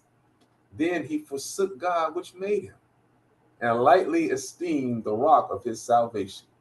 Right? Talking about Israel, okay? Now, true indeed, it's talking about all of us, right? But right now, right, the most fat people of Israel is the sisters. Damn. They provoked him to jealousy with strange gods, because y'all damn sure are not following Yahweh. Because y'all are with strange gods like Nicki Minaj. That's a strange damn god. Y'all worshiping these harlots and these these harlots and these hoes and these jumbo Jezebels, right? Let me show you something. Right? Oh, go ahead, finish that. I'm gonna show you something. God, with abominations provoked they him to anger, which is why the Lord is bringing down the gavel on his people right now. He is bringing down the hammer. Every year we got somebody choked out, killed in the streets. We got heathens running up in grocery stores, shooting up all our people. You know what I'm saying? The majority of them were women. It's a damn shame, right? You know what I'm saying? The Lord is not happy, right? Hey, go ahead. You want to show me something real quick before you wanted to do? Yeah. Let me. What you got? Let me pull this away right quick. Oh, we got scripture. All right. Yeah. Come on. I got you. Go ahead. Yeah, there you is. All right, there we go. Ecclesiastes 10:17. Blessed art thou. He's talking about jumbo Jezebel. O land, when the king is the son of nobles, and thy princes eat in due season for strength and not for drunkenness. So I was referring to all Israel, but when you think about it, the Bible is full of scriptures when it talks about temperance and everything. But and he's right. The majority of our women, especially, the women are like overweight, y'all, overweight, and that's a big issue. That's always been a huge issue. With our people starting in the 80s and everything, a lot of our women are becoming big, and that's another problem too, because not too many men are going to want somebody that weighs more than them. They provoked him to jealousy with strange gods, right? Because we over here worshiping strange gods with the white Jesus, right? Man, every time Jesus, help, Jesus, in the name of Jesus, wicked as hell. They got strange gods, right? Our guys, our forefathers didn't know a damn Jesus. J only the word the letter J didn't get invented until what 1584, 1534. Yeah, there's no. See, I write, and y'all, I write the Paleo Hebrew. I can write Paleo Hebrew from front to back, like literally the Paleo Hebrew, and I know every alphabet in the Paleo Hebrew. There's no J in the Paleo Hebrew. Like I said, I write Hebrew. I do words, translations, and all that kind of stuff with the Paleo. Not that gibberish stuff that they, that they're over there in Jerusalem speaking. I'm talking about the real the Paleo and everything. So yeah, because you can pronounce Hamashiach, you can pronounce Yahweh Shai, out of the original Paleo. So that J was never in there. Right. There's no ooh sounding vowels in the Tetragrammaton in the original Hebrew. There's no ooh sound. It was not Yahushua. Right? If we want to get technical about it. It really is. Guess what, guys? The camps, unfortunately, or Yahweh Shai is truly the correct name. All right. It says, they provoked him to jealousy with strange gods. With abominations, provoked him to anger. Abominable works. Abominable works. Right. That's why we have so many homosexuals in our community, because we got too many damn single mothers. Single mothers equate to homosexuality. Right. They sacrifice unto devils, not to God. Gods whom they knew not, and the new gods that came newly up, whom your fathers feared not. Of the rock that begat thee, thou art unmindful. Right? Out of the Most High, Yahweh Shai, Yahweh, we are not mindful that he has begotten us. Right? Mm-hmm. And has forgotten that God has formed thee. And when the Lord saw it, he abhorred them, because of the provoking of his sons, that's you effeminate henpecked mama boys, and of his daughters, the jumbo Jezebels and the hoodwinked harlots, right? Mm-hmm. And he said, I will hide my face from them. That's why you can't get nothing done, because the Lord is not listening to you. The Lord does not care about feminism and any other henpecked nigga with the effeminate spirit that tries to get down with them. Right? The law is clear in the scriptures. You can't try to all of a sudden now you don't want to believe in Paul. Nigga, shut the hell up. You know how retarded that sounds? And you know what I'm saying? Just because you can't understand. Oh, because he said no. Man, listen. Everything they hate Paul because he tells the woman to shut the hell up. Damn, man. But man, what about Ecclesiasticus? What about Solomon? Now we don't want to go to Solomon. We don't want to go because he said out of a thousand, he couldn't find not even one woman worth a damn. Let's go with a modicum of wisdom. There was no women at all. Come on, man. Now we don't even want to go to the wisest of the wise. What he has to say. That's why it's important in the scriptures continually to reiterate. Hey, man, a silent and a loving woman is a gift from the Most High. You don't got too many damn voices in your head. She makes moves and she says things that are in wisdom when the time comes. She's not over talking you and just talking just a damn talk, right? I'm telling you, brother, if you get a woman that talks more than you, get away from that woman. That woman is not good for you. She will drive you crazy, right? Sisters, don't get it messed up. It is okay for y'all to be in the same room with us. We love for y'all to be around us, but y'all always don't just got to be talking. We just got to be sitting in the same room and just enjoy each other's company. There's nothing wrong with that. There's nothing wrong with the grace of silence. There's nothing wrong with that, right? Exactly. And when the Lord saw it, he abhorred them because of the provoking of his sons and of his daughters. And he said, I will hide my face from them. I will see what their end shall be, for they are a very froward generation. What are the women? The women are froward. They come up to you. They got sexual liberation. I get many bodies. I get the bag. You know, I ain't gonna drop the bag. I'm forward. You know what I'm saying? This is, you know what I'm saying? We got these wicked ass. Come on, man. Look at these niggas out here, man. Look how effeminate they've become. Emotional, gangbangers. You know what I'm saying? And then rather than stand up and face a nigga eye to eye, right, and get it in, right, and then get your ass whooped or you win, you'd rather shoot a brother because you're too damn scared. Exactly. You're too scared to face a man. Face to face, look him in his eyes, you know what I'm saying, when you got a beef with the brother.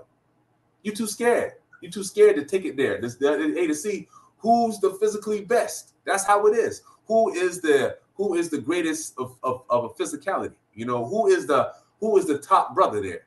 You know what I mean? That's why this internet stuff and this man, that's one thing that Brother Daniel and myself, I am new to the internet. I just learned all this. I had to literally go to you know what I'm saying, go ahead and go and take courses. I had to take college courses to learn how to work the computer and do all this other stuff because I'm old school. I wasn't with this stuff at first. Yeah.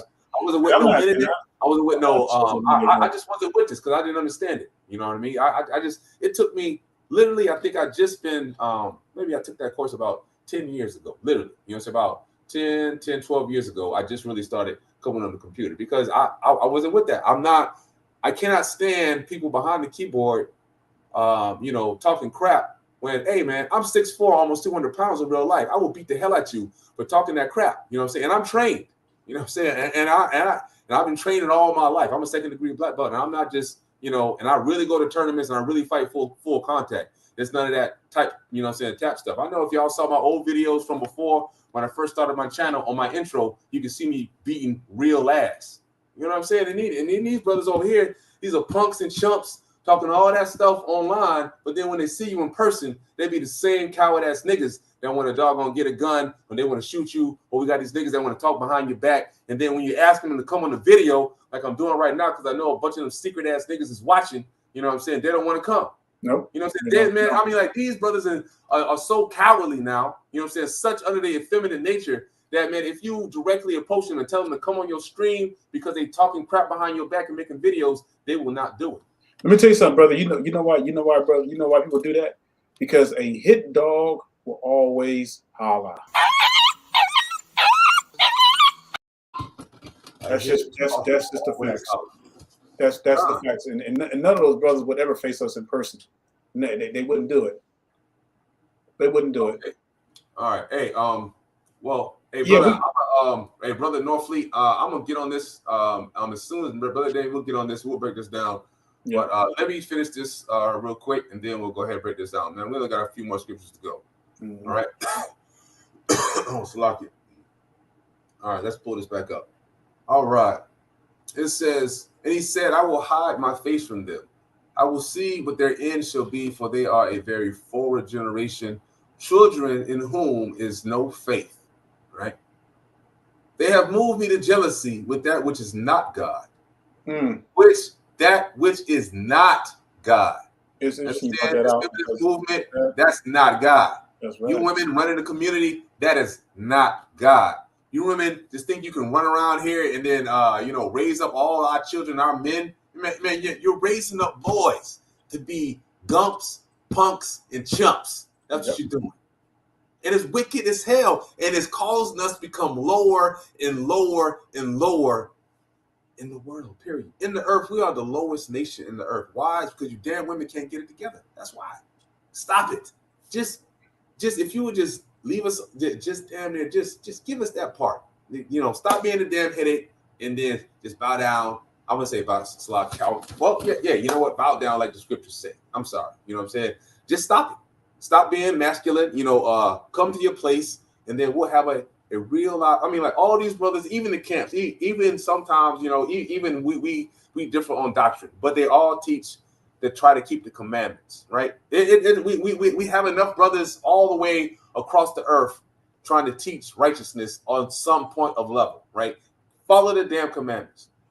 Last thing we need is any jumbo Jezebel out there with the spirit of Jezebel want to doggone try to teach Israel. We got all these sisters over here now. They're trying to teach and do all kinds of wickedness.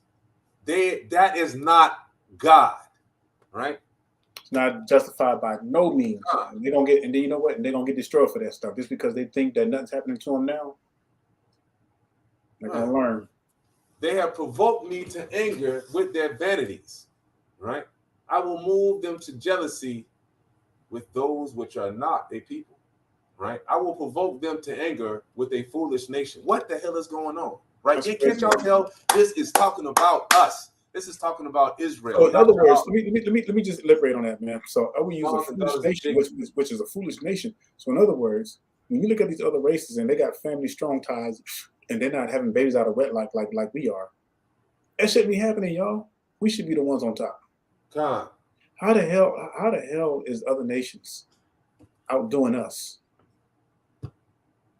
They're sticking together as families and everything. How the hell is that possible?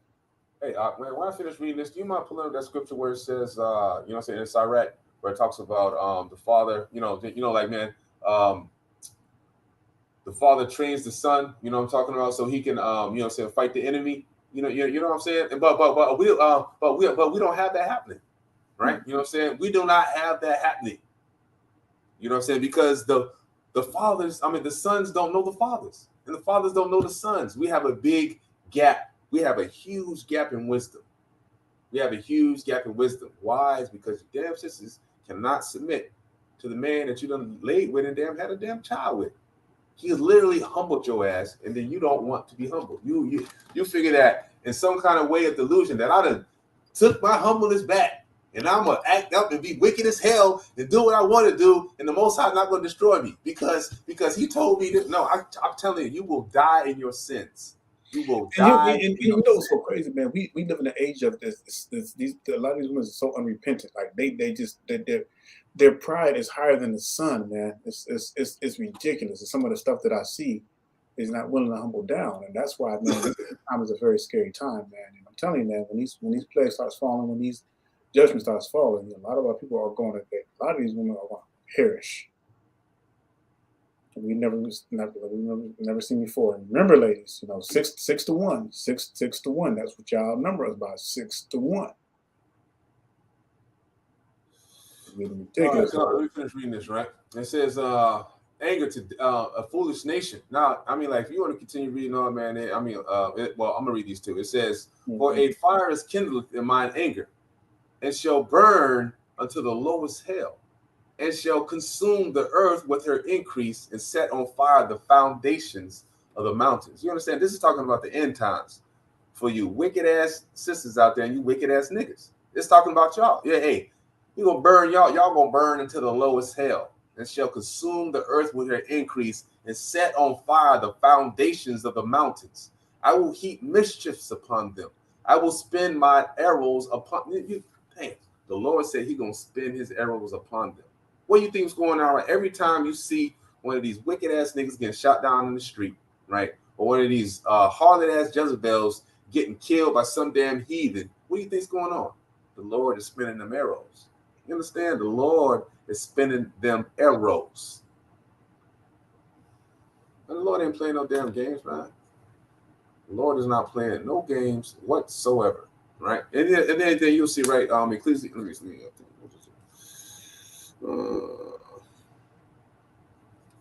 Hold on, let me look the scripture up real quick, Yeah.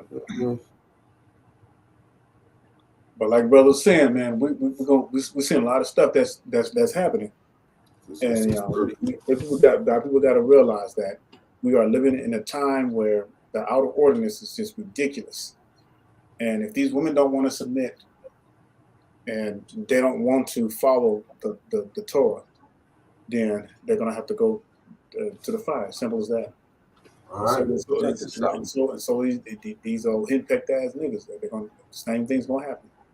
I'm gonna start from the very beginning. Actually, I'm gonna read 1 through 4. Right now, hey, you know what? I'm gonna read 1 through 7. You know what I'm saying? Because this is actually kind of good, right? This is actually the crux of fatherhood. You know what I'm saying? Other than besides the keeping them, you know what I'm saying, about teaching your son to keep the commandments, right? You sisters don't do this. You can't do this. Like, this is stuff that you cannot do, right? Because as a mother and your emotional basis right? These things right here will not allow you to do this. And plus, you're not a man, period, right?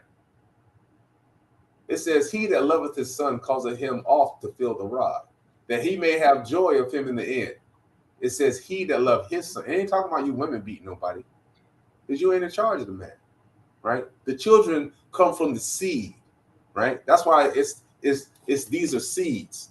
You know, I carry my 2 children and my nuts all my life, while my wife only carried my daughter and my son for 9 months. You understand? Those are my children. I carried them all my life. Those are my seed. I give the life. You understand? Right? He that chastises his son shall have joy in him, and shall rejoice of him among his acquaintance. Right? That means that he's going to grow up in the right way, because his father is going to be getting on his ass to make sure he's not being wicked as hell. Right? You sisters can't do that because you don't have the capability. Man, when that, you know what I'm saying, when that man gets above like 12, 13, you have lost complete control of him. You cannot control a man or a son or a boy that old.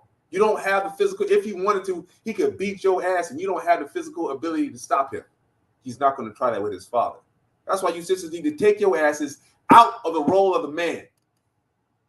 He that teaches his son grieveth the enemy. We got you damn women trying to teach our son to go along with the enemy. No, mess that up. You wonder why. You wonder why these boys are coming out so damn effeminate. Coming out being gangster, going out want to kill one another. Read that part again, bro. Man, it said, he that teacheth his son grieveth the enemy. That means we got these damn mama boys that want to doggone do what? They want to sympathize and pander to these wicked ass women, because what? They are down for the enemy and don't even realize it. They so lost in the fucking delusion. It's like it. They're so lost in their delusion that they can't even realize how far down the rabbit hole of degradation that they have become. Right? It says, he that teaches his enemy, he that teaches his son grieveth the enemy. You know why? Because if we're black, if we're Israelite fathers raising up these sons, even the brothers that don't know no better, right? Even the time when we were having times of strong families, we had Malcolm X, Martin Luther King. These brothers, man, they were preaching against the white man. Even Martin Luther King at the end, when he gave his final speech, he said that he's trying to take his folks into a burning building. He knew that he messed up. He was trying to get us up out of there. Segregation is the way. Integration is the way of wickedness. Right? We've never been integrated with the damn heathen until Babylon. And that's when we went off the worst. Right? Coming home, you know what I'm saying, after King Artaxerxes II let us go, right? Ezra took us home. And man, we had niggas with strange women and mamsers. Didn't know what the hell was going on. In the land of the heathen. Now we're in the land of the heathen again. And not only do you sisters being out of order and not letting the man run the home and being wicked as hell and not submitting, it doesn't matter if he doesn't follow the law. You submit to that man. He is going to be able to teach the son that grieveth the enemy. Because guess what? He realizes that they're the enemy. He's not in cahoots with the enemy getting child support and all kind of other wickedness. And before his friends, he shall rejoice of him. Through his father die, right? Though his father die, yet he as though he were not dead. For he hath left one behind him that is like himself. Damn. That means that, man, when I die, right, that my son Isaac is going to raise up in my same ideals. You understand? He's going to be risen up into my same ideas. That means that I'm not dead. He is going to carry on the torch of keeping these laws, statutes, and commandments and raising up his son the same way that I'm going to raise him up. You That's where it's supposed to be. While he lived, he saw and rejoiced in him. And when he died, he was not sorrowful. That's where I'm going to be. I want to raise my son up to watch him. You know, like my father raised me up. He's seeing me do righteousness. He's probably on the live now, right? When he dies, he's not going to be sorrowful because he knows his son kept these laws, these statutes, and these commandments, right? He left behind an avenger. Look at that. Look at that. If y'all like the doggone Marvel movies, this is where it comes from right here. He left behind him an avenger against his enemies, and one that shall requite. That means return kindness to his friends, right? Required means return kindness to his friends, not be a dumbass, stingy ass nigga, right? No effeminate mama boys. He that maketh too much of his son shall bind up his wounds, and his bowels will be troubled of every cry. So that, in other words, if your son, so in other words, if you're a father, man, right, you see your son playing in the backyard, and he riding his bike or he doing whatever, and he fall down and bust his ass, are you supposed to run out there, you know, and come and try to pick him up and dust off his wounds? No, but that's what a mother would do. That's what a mother would do, right? You're making him into an effeminate man by doing that. He said, he that maketh too much of his son shall bind up his wounds, and his bowels will be troubled at every cry. That means he won't be able to take confrontation. He won't be able to take the worldly, you know what I'm saying, the worldly strifes and the tribulations that you go through every day, because he's going to be raised in that feminine spirit that does not train him to be a man.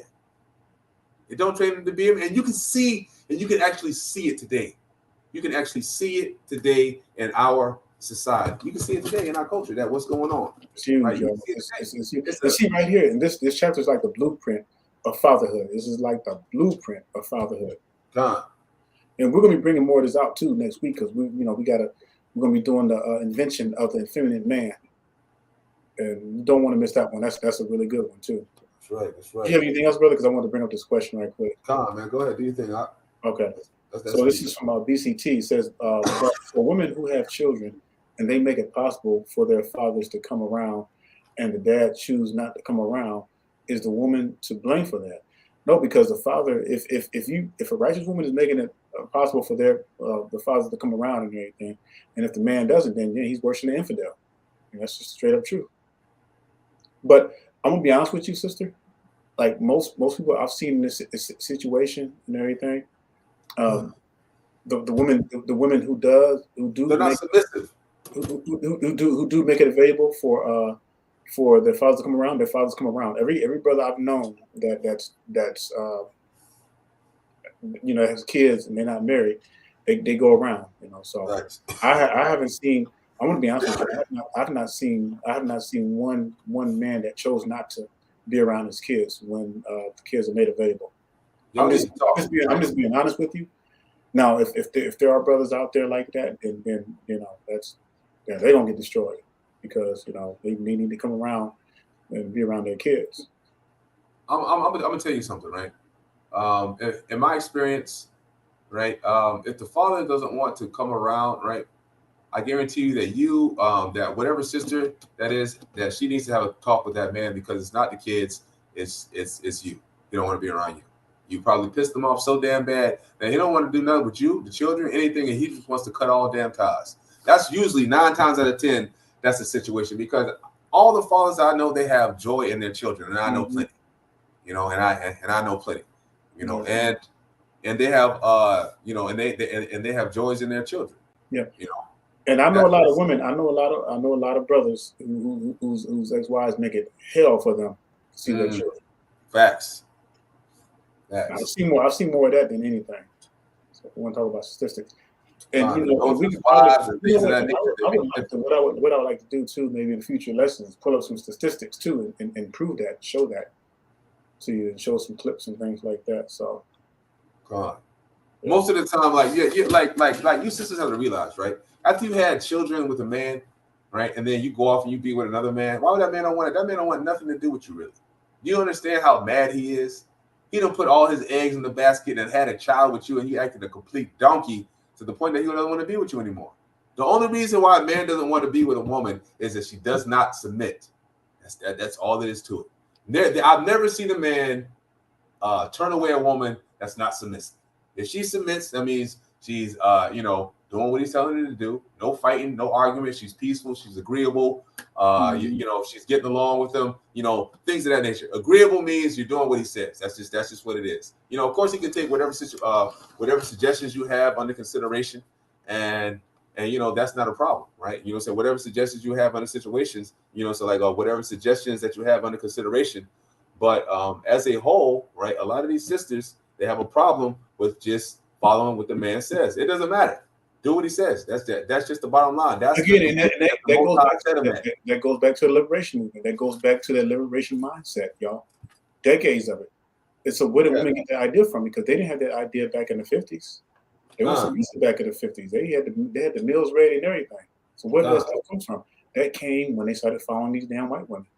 Right. And these things they're out here telling y'all to do not wicked as hell. I mean, like if a brother is telling y'all to outright do some wicked as hell, like kill your brother or murder your sister or try to whore you out or something, you know what I'm saying? Of course, that's absolute crazy. You know what I'm saying? Of course, get away from it. But I mean, like, come on. How often does that really happen? Exactly. You know what I'm saying? Come on. That's neither here nor there.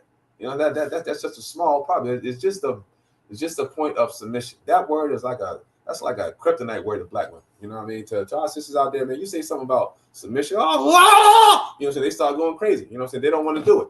You know, they start making up excuses and saying this and this ain't real all of a sudden. And what about this over here? And but he don't do that and this, that, and the third. That don't mean nothing.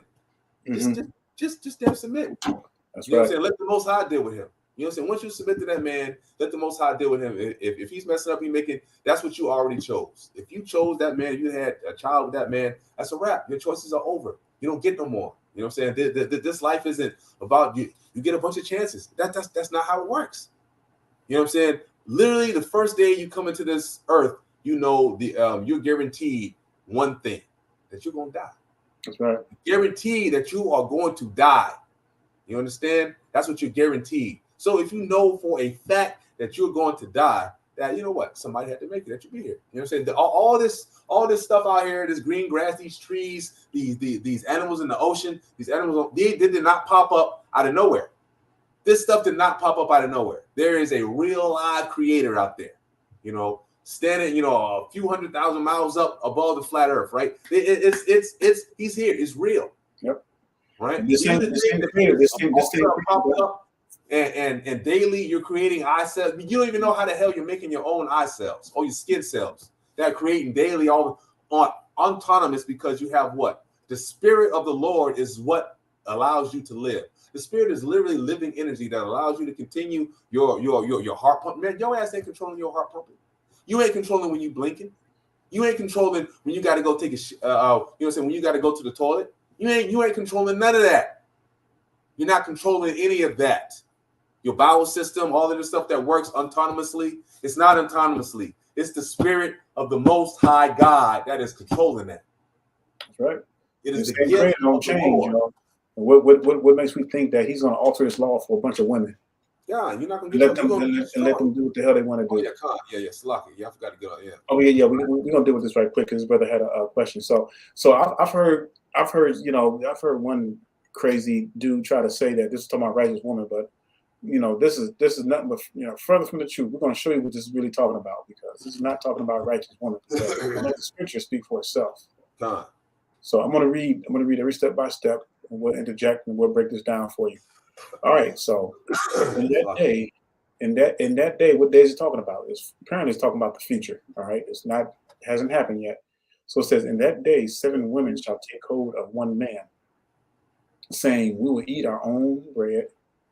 What is talking about when it says bread? We eat on our own bread. Of course, we know that's food and everything, and their own stuff, and wear our own apparel. Only let us be called by thy name, to take away our reproach. Now, before I go further, let me pull up reproach, because I need to understand. Yeah, that's what I was looking at. Yeah. I already got it up. If you want, I already got it up. All right. You got it up? Okay. Go ahead and pull it up right quick. I got it here if you want to pull it up. Okay, go ahead, pull it up. I don't care. You can go ahead and pull it up. That's good. Is this the one you're looking for? Okay. And then I got this according to the same scripture right here. So this is actually according with this scripture. What that thing one more time? What is that? Oh, there it is. Is that the one you was trying to get to? That was it. Okay. So Isaiah 4:1. So let's look at reproach. Let's look at what that we're gonna read all that, because for these wicked brothers out there that's trying to say that these are righteous women. Yeah. Reproach. Scorn on enemy, reproach, resting upon condition of shame. Condition of what? Shame. Shame for what? Wickedness, disgrace. Why would it be a disgrace? Because of all the wickedness that the woman has done. A reproach. Read the strong definition of kerfuffle. Right there, right there, right there, right there. You can hold it right there. Oh, no, down. Go ahead. You see it right there? Strong's Yep. definition. It says from H22, from H2 77.8. It says continually disgrace. Mm-hmm. The studio. Let me see what that said. The put in rebuke, reproach, shame. Okay, Yep. rebuke, reproach, shame. Whenever you have to rebuke someone, what does that mean? Mm-hmm. Right? We rebuke you for doing what? You're being wicked. You're being opposing to the law. That's when rebuke comes in. You don't rebuke someone for being righteous. That's You right. rebuke someone for being wicked. Okay. So just like the scripture says, it says, and I also like to bring out in the beginning where it says, we'll eat our own apparel, eat our own bread, wear our own. I mean, who does that sound like? Who does that sound like today? Who does that sound like today? Independent women. Everything, and they think that, so we really give it down. Black strong woman. Nobody does, but especially. Yep. It says, only let us be called by our name to take away our reproach. Meaning that what? For you to be, for your wickedness and your rebuke and your sins to be taken away, it was like, damn, for you need to come under a man, because that is your headship. Yeah. But don't worry, because as we read down, it's going to tell you, it's going to prove everything that we just said about reproach. Look at verse 2. Right. It says, in that day shall the branch of the Lord. What does it mean when it says the branch of the Lord? Hold on, real quick, right? Where did these brothers get that there's going to be 7 righteous women? I got to see that, because anybody in the comments, right? If you see anywhere in where it says that we have 7, that we're going to have 7 righteous women. Yeah, man, there are going to be 7 righteous women. Because somebody please put that in the chat if you say that, if you see that, because I don't see that. I don't see it. It doesn't say that. It says these 7 women are going to be full of reproach, saying that damn. We got our own everything. You don't got to do nothing. Come on, man. Really? I mean, like, if any brother that reads this and sees anything other than 7 wicked ass women trying to cleave onto these righteous brothers, man, you are not an oracle of the Most High. You are changing the scriptures. You are, said, a matter of fact, not only that, but you are committing blasphemy of the Holy Spirit, because you are saying something that the Most High did not say. You are being wicked. You are being purposely wicked. Anytime you alter and say something of wickedness that the Most High did not say, you are a blasphemer of the Holy Spirit, and your ass will be destroyed. That's an unforgivable sin. Yep. You can't just be over here saying stuff willy-nilly about the scriptures when it point blank says that them 7 damn women that's going to be trying to take hold of one man, evidently he's going to be a righteous man. They are full of reproach. Let's read because it's going to explain. The scriptures explains itself. It says, in that day shall the branch of the Lord be beautiful. What's it talking about? It's talking about his people, his branch. Let's see how we're going to make the branch beautiful. It's going to tell you, because we already, the scriptures tell you so many times how the Lord is going to cleanse Israel. Yep. Right. Now watch this. And the fruit of the earth shall be excellent and comely for them that are escaped of Israel. Now keep your eyes open. Watch this. And it shall come to pass that he that is left in Zion and he that remaineth in Jerusalem shall be called holy. Everyone that is written among the living in Jerusalem. All right. And he that remaineth in Jerusalem shall be called holy, even everyone that is written among the living in Jerusalem. Now get this, because this they busted right here. Wait. Even everyone that is written among the living in, do you know what that means? Right there, Israel. That means your name is in the Lamb's Book of Life. Okay, you are written down in the book of salvation. You understand? Everyone that is written among the living in Jerusalem. Right? Go ahead, brother. Read verse 4 for us. Yep. Now watch this. It says, when the Lord shall have washed away the filth. Now, if these were righteous sisters, then why would it need to say that washed away the filth? Because these are the women that are going to have their reproach taken away. And when the Lord shall have washed away the filth of the daughters of Zion, and shall have purged. What does it mean to purge? Purge the blood of Jerusalem from the midst thereof by the spirit of judgment. By the spirit What does the word purge mean? Right? Does the purge mean like you're taking in these women? Right? Does purge mean that I've taken in 7 women? Or does purge mean I have gotten rid of 7 wicked ass women? Right? Purge means to destroy. Purge the blood of Jerusalem from the midst thereof by the spirit of judgment and by the spirit of burning. Come on, man. So that means it's gonna be a lot of wicked hoes dying. There's a lot of wicked niggas too. Yep. You know, it's not just the sisters, it's just the wicked niggas too. But right here, it lets you know off the top. It's telling you that damn, it's gonna be so bad because look, we already know that you women outnumber us immensely on this earth. That's why, you know what I'm saying, you don't get all these people on the planet without without polygamy, right? You don't get all these people on the earth with brothers having only one wife. Yeah. If you think that, you need to go back to the scriptures. And this is going to be this is going to be a bad day for a lot of our people, especially the sisters who do not have a covering and have no reproach. And you talking about wailing and gnashing of teeth. Now we don't even want to be alive to see something like this. That's why we always because there's nowhere in there that says that a man's going to have to take 7 women. It just says in that day 7 women shall take hold of one man. It didn't never say that the man's going to take them. Yeah. Because that many women. What happens? And then it continues to talk about the daughters of Zion. Or you know what I'm saying? We already see this talking about the daughters of Zion. Then it continues to talk about it, says, we're gonna purge y'all ass up out of Jerusalem, right? With the spirit of burning. Yeah. So what happens? So what happens if a brother that chooses not to choose one of these women? You see what I'm saying? Then you revert to verse. Y'all think this is a game? This ain't no game. I hope this answers your question, brother. Con, you gotta keep your leg. I mean, yeah, Con, right? This is why we're teaching to keep thy legs closed. Please keep your legs closed. Marry before you carry. Right? This is not a game. The Most High, he is. I mean, like even if you've seen, right? You know what I'm saying? Like the lesson that we did. What was that? A few weeks ago, right? Even the lesson that you did, we did a few weeks ago dealing with judges, right? And we seen what the Most High, he did what? He killed all the Benjamite women, killed all their ass. All of them was gone. You understand? The Most High is not playing. Y'all think it's a game, but the Most High does not play.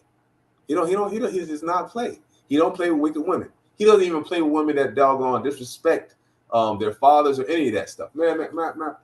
Hold on, man. Let me pull up something. Oh, let me log back into my. Go ahead, Op. You know what I'm saying? Yeah, man. So this is what this is. So right here it tells you what it's exactly saying. It needs no interpretation. It's not talking about no righteous woman. Because when you read at the end, it says by the spirit of judgment and by the spirit of burning. So that means that there's going to be some purging going on. Well, let me just give you a precept to that, because this is talking about the beginning of the. We're going to the wilderness. So let me show you something else right quick while he's pulling up that Ezekiel chapter 20, and show you verse 30, 34. All right, let me highlight these right quick. All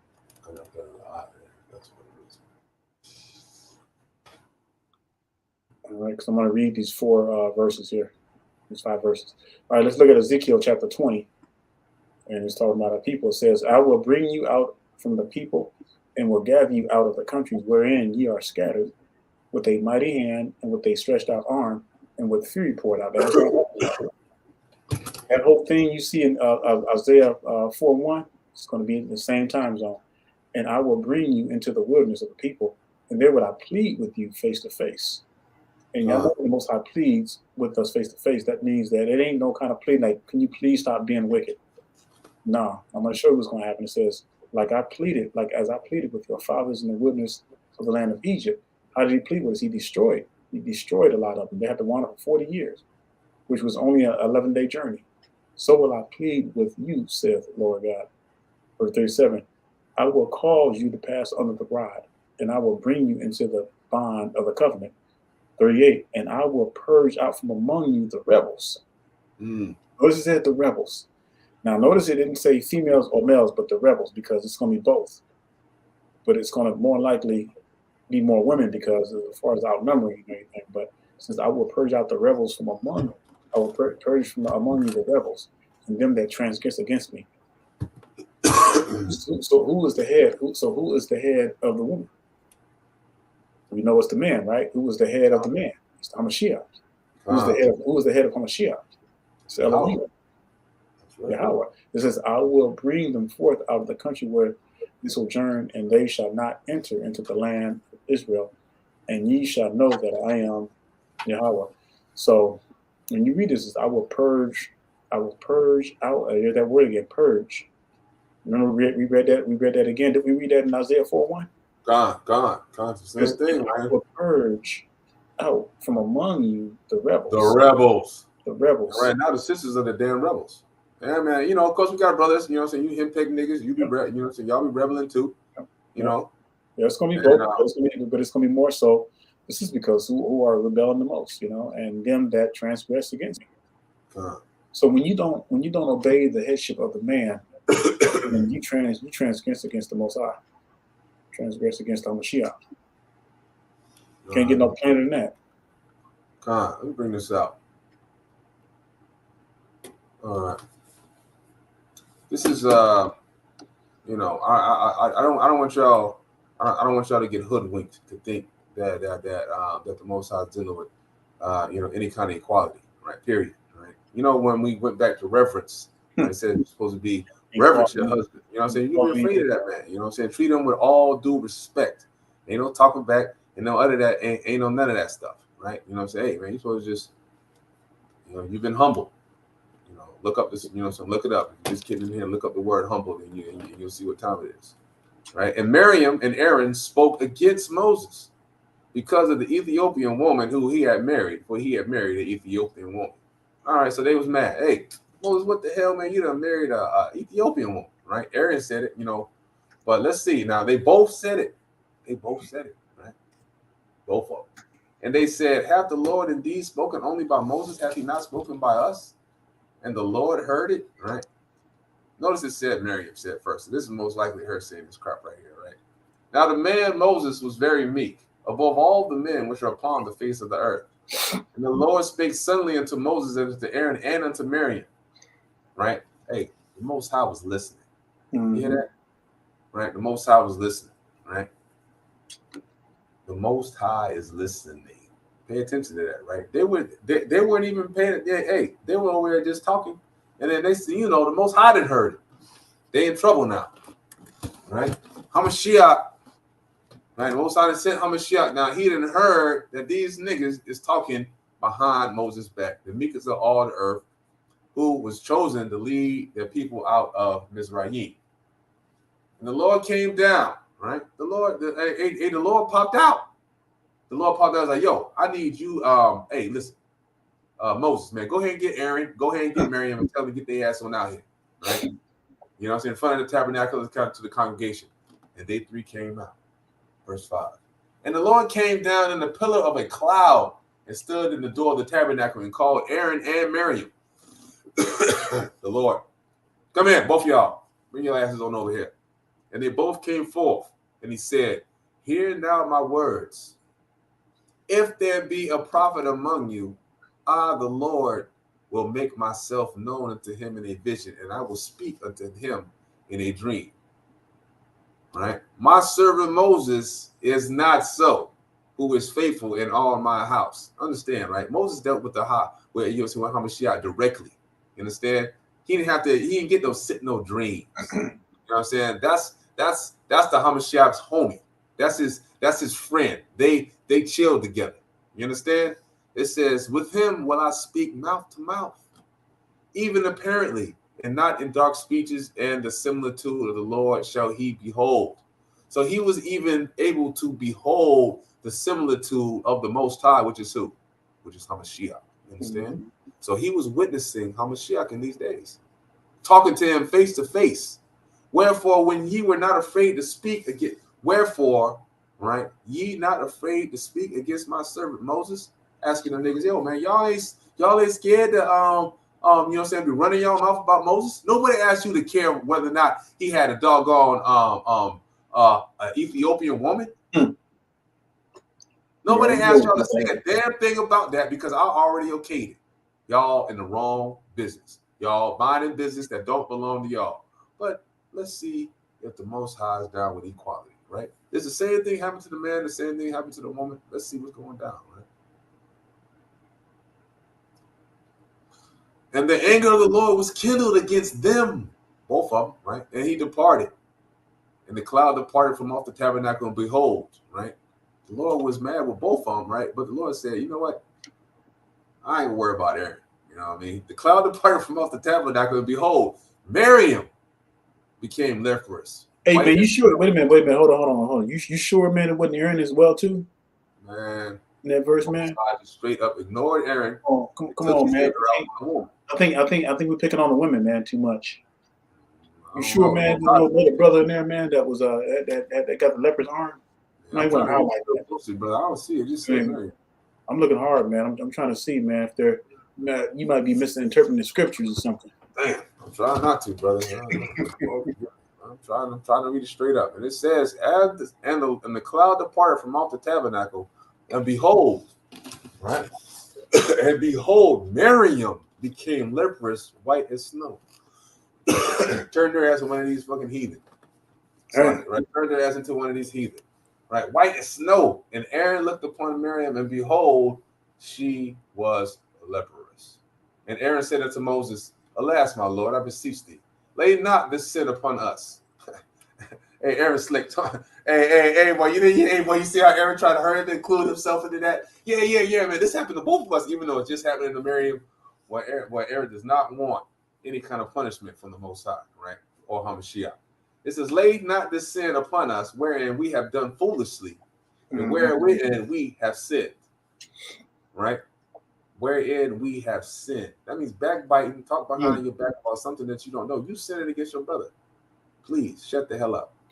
And you know what? You brought up a good point, man, because these folks out here, these women out here backbiting like that. Y'all better be careful. Y'all backbiting the truth and everything, which y'all don't realize. Y'all wake up one morning, you're gonna be looking like your enemies.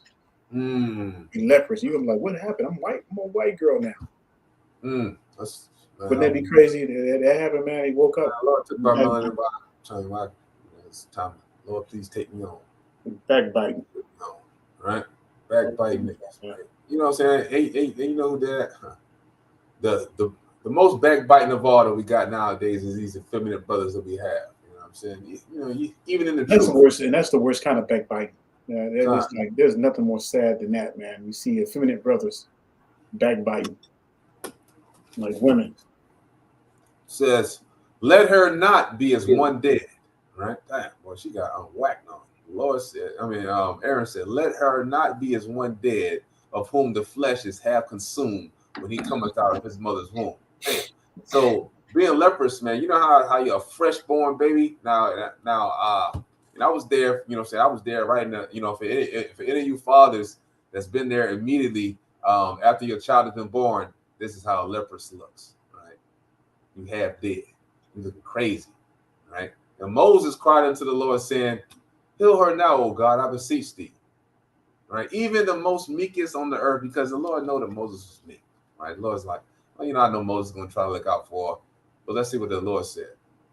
Even if Moses cried out, only thing this woman did is backbite and say, hey, man, what you doing with that woman over there? Which is not her place to do. And the Lord said unto Moses, if her father had but spit in her face, should she not be ashamed 7 days? Let her be shut out from the camp 7 days, and after that, let her be received in again. Yeah. In other words, the Most High kicked her ass out of the camp for 7 days. So she was in the wilderness, hungry as hell, running around, pooping in the bushes for 7 days with leprosy, all because she was worried about who Moses had as an old lady. Man, that's crazy. The Most High he's not dealing with no kind of equality. If you're a sister, the best thing for you to do is like the scriptures say. Keep silent. Shut the hell up. This is why it's important for like the scriptures don't lie about being silent. This is a very important. What is if you learn any lesson at all in this right here, is to keep your damn mouth shut.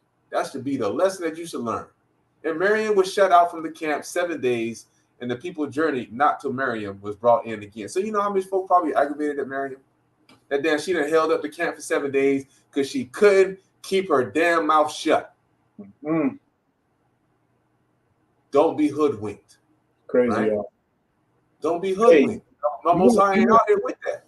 We want anybody out here, because we want, we begging people, man. We want that to come. If you debunk, or if you feel like you want to have something that you want to debunk, come on. Just come on. Click the link and come on. Please do. Welcome it. If you got some effeminate brothers out there that are watching us in secret and you want to come on, then come on like a man. Don't be like a man, brother. We're gonna greet you in brotherhood, man. We want you to change and repent from your wicked ways. Come reason with us. The worst thing you can do is act like a little punk, man, and then you go backbiting and stuff, but then you don't want to come and talk to us like real brothers. God, right? That is any of you sisters too that hey, right? If you want to come on and you want to ask questions, right, in a respectful manner, because hey, anything outside of that, man, you try to argue, you try to get manly, man, we're gonna hang up the phone in your ass. I ain't dealing with it.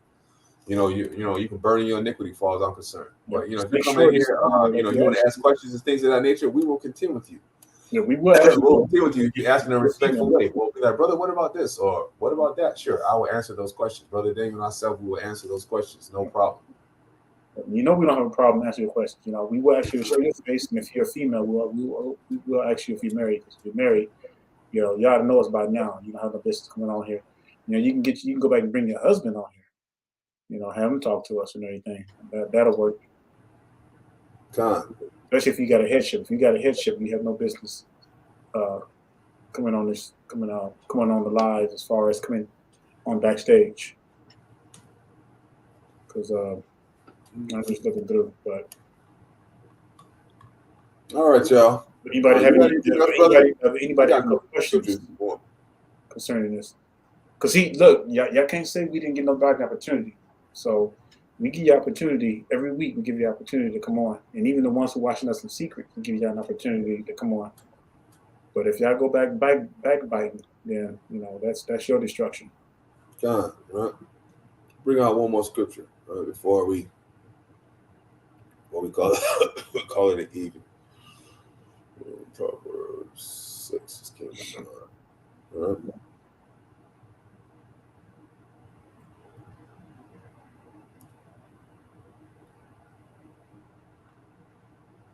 All right. These comments too. See if I see anything. All right, Con. All right, Israel. This is the last one. All right. This is right. No Jezebel spirits. No hoodwinked harlots. No hoodwinked hoes. Right, because this is something that's serious. Right. It says, "For the commandment is a lamp, and the law is light, and reproofs of instruction are the way of life, to keep thee from the evil woman, from the flattery of the tongue of a strange woman. Lust not after her beauty in thine heart, neither let her take thee with her eyelids. For by means of a whorish woman, a man is brought to a place of bread, and the adulteress will hunt for the precious life." So in other words, right, you sisters, right, you sisters are you out there and you done had babies by other brothers, right? Or you sisters that you didn't call yourself leaving the man that you was married to, and then you out there sleeping with other brothers. You're an adulteress, and you're literally killing those brothers. You're hunting for the precious life.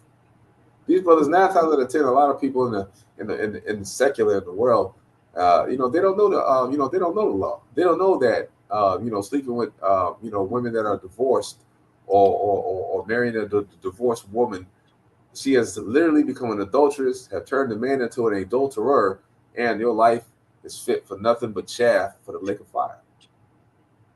That's it. That's just the bottom line, right?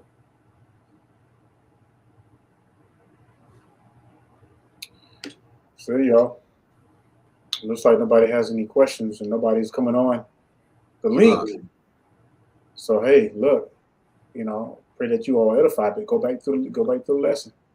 That's what we're here for. We're gonna keep crying out for the next 7 years by the grace of the Most High. Gonna keep speaking against this stuff. But next week, don't miss next week. Next week's gonna be a good one too. That's right. The invention of the effeminate man. God. That's gonna be a heavy one. So make sure you're here for that one. So that's basically we're just gonna be getting on you brothers and how did it come about, right? What is it gonna take to stop it, right? How do we turn back from being a fatherless nation to having some kind of you younger brothers are going to have to it's the same thing. Even in the scriptures it says the younger shall submit to the older, right? You know what I'm saying? We got to build these older brothers in the truth that are willing to help y'all out, to teach y'all the ways, right? But we got a lot of a lot of youngins. They they're not really to take the advice of elder men, because guess what? Just like Amos 5 and 10 says, you know what I'm saying? It says, Amos 5 and 6, it says, they hate him that rebuketh in the gate. So straight up, they abhor him that speaketh uprightly. Mm-hmm. And that's what's, even all you brothers out there that listen to this, right? You have to be prepared to fight your own people sometimes, right? You gotta be like you gotta get in the spirit of Nehemiah sometimes, right? You gotta get into the spirit of the Apostle Paul, and you gotta be ready to be able to contend, be shipwrecked, be all kinds of stuff dealing with your people. Because it's going to be hard. It's not going to be easy, especially when you're telling them to do the right thing. There's no other people on the earth opposed more of doing the right thing than Israel. Yep. Right? You can see that. That's how you know you're doing the right thing, when you got weak brothers and sisters coming at you. God, that's right. And so man, we're going to keep on blowing this trumpet. Yeah. Tooting this horn. So I say, let them come. Let's see if they can hang for the next 7 years. God, The majority of them have their battle wounds will be so severe they won't survive. God, we got, and Israel, we got so many scriptures that we're going to bring out over this time. We have tons of precepts, but we're going to beat. But we're gonna, as we go down, we're gonna beat some of these in your head over and over again, because you want. But the most important thing too is we're gonna show you stats as well too.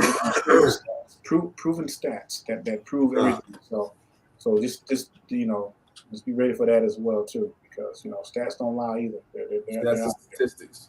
That coincide with the scriptures. You see the truth and everything, but we're gonna keep drilling this, so we can't go no more. That's right. And like I said, we're seeing a lot of brothers that are stepping up to the plate now. I'm seeing more and more brothers. Like every week, I'm seeing more and more brothers coming out rebuking this harlotry and this Jezebelism. So listen, Zion, with that being said, I'm going to let you enjoy the rest of your Shabbat. I'm going to go light my menorahs already and everything, and put on some frankincense and myrrh. That's right. Do some meditation. So hey, we'll say Shabbat Shalom. That's right. Stay strong. Shabbat Shalom, Zion.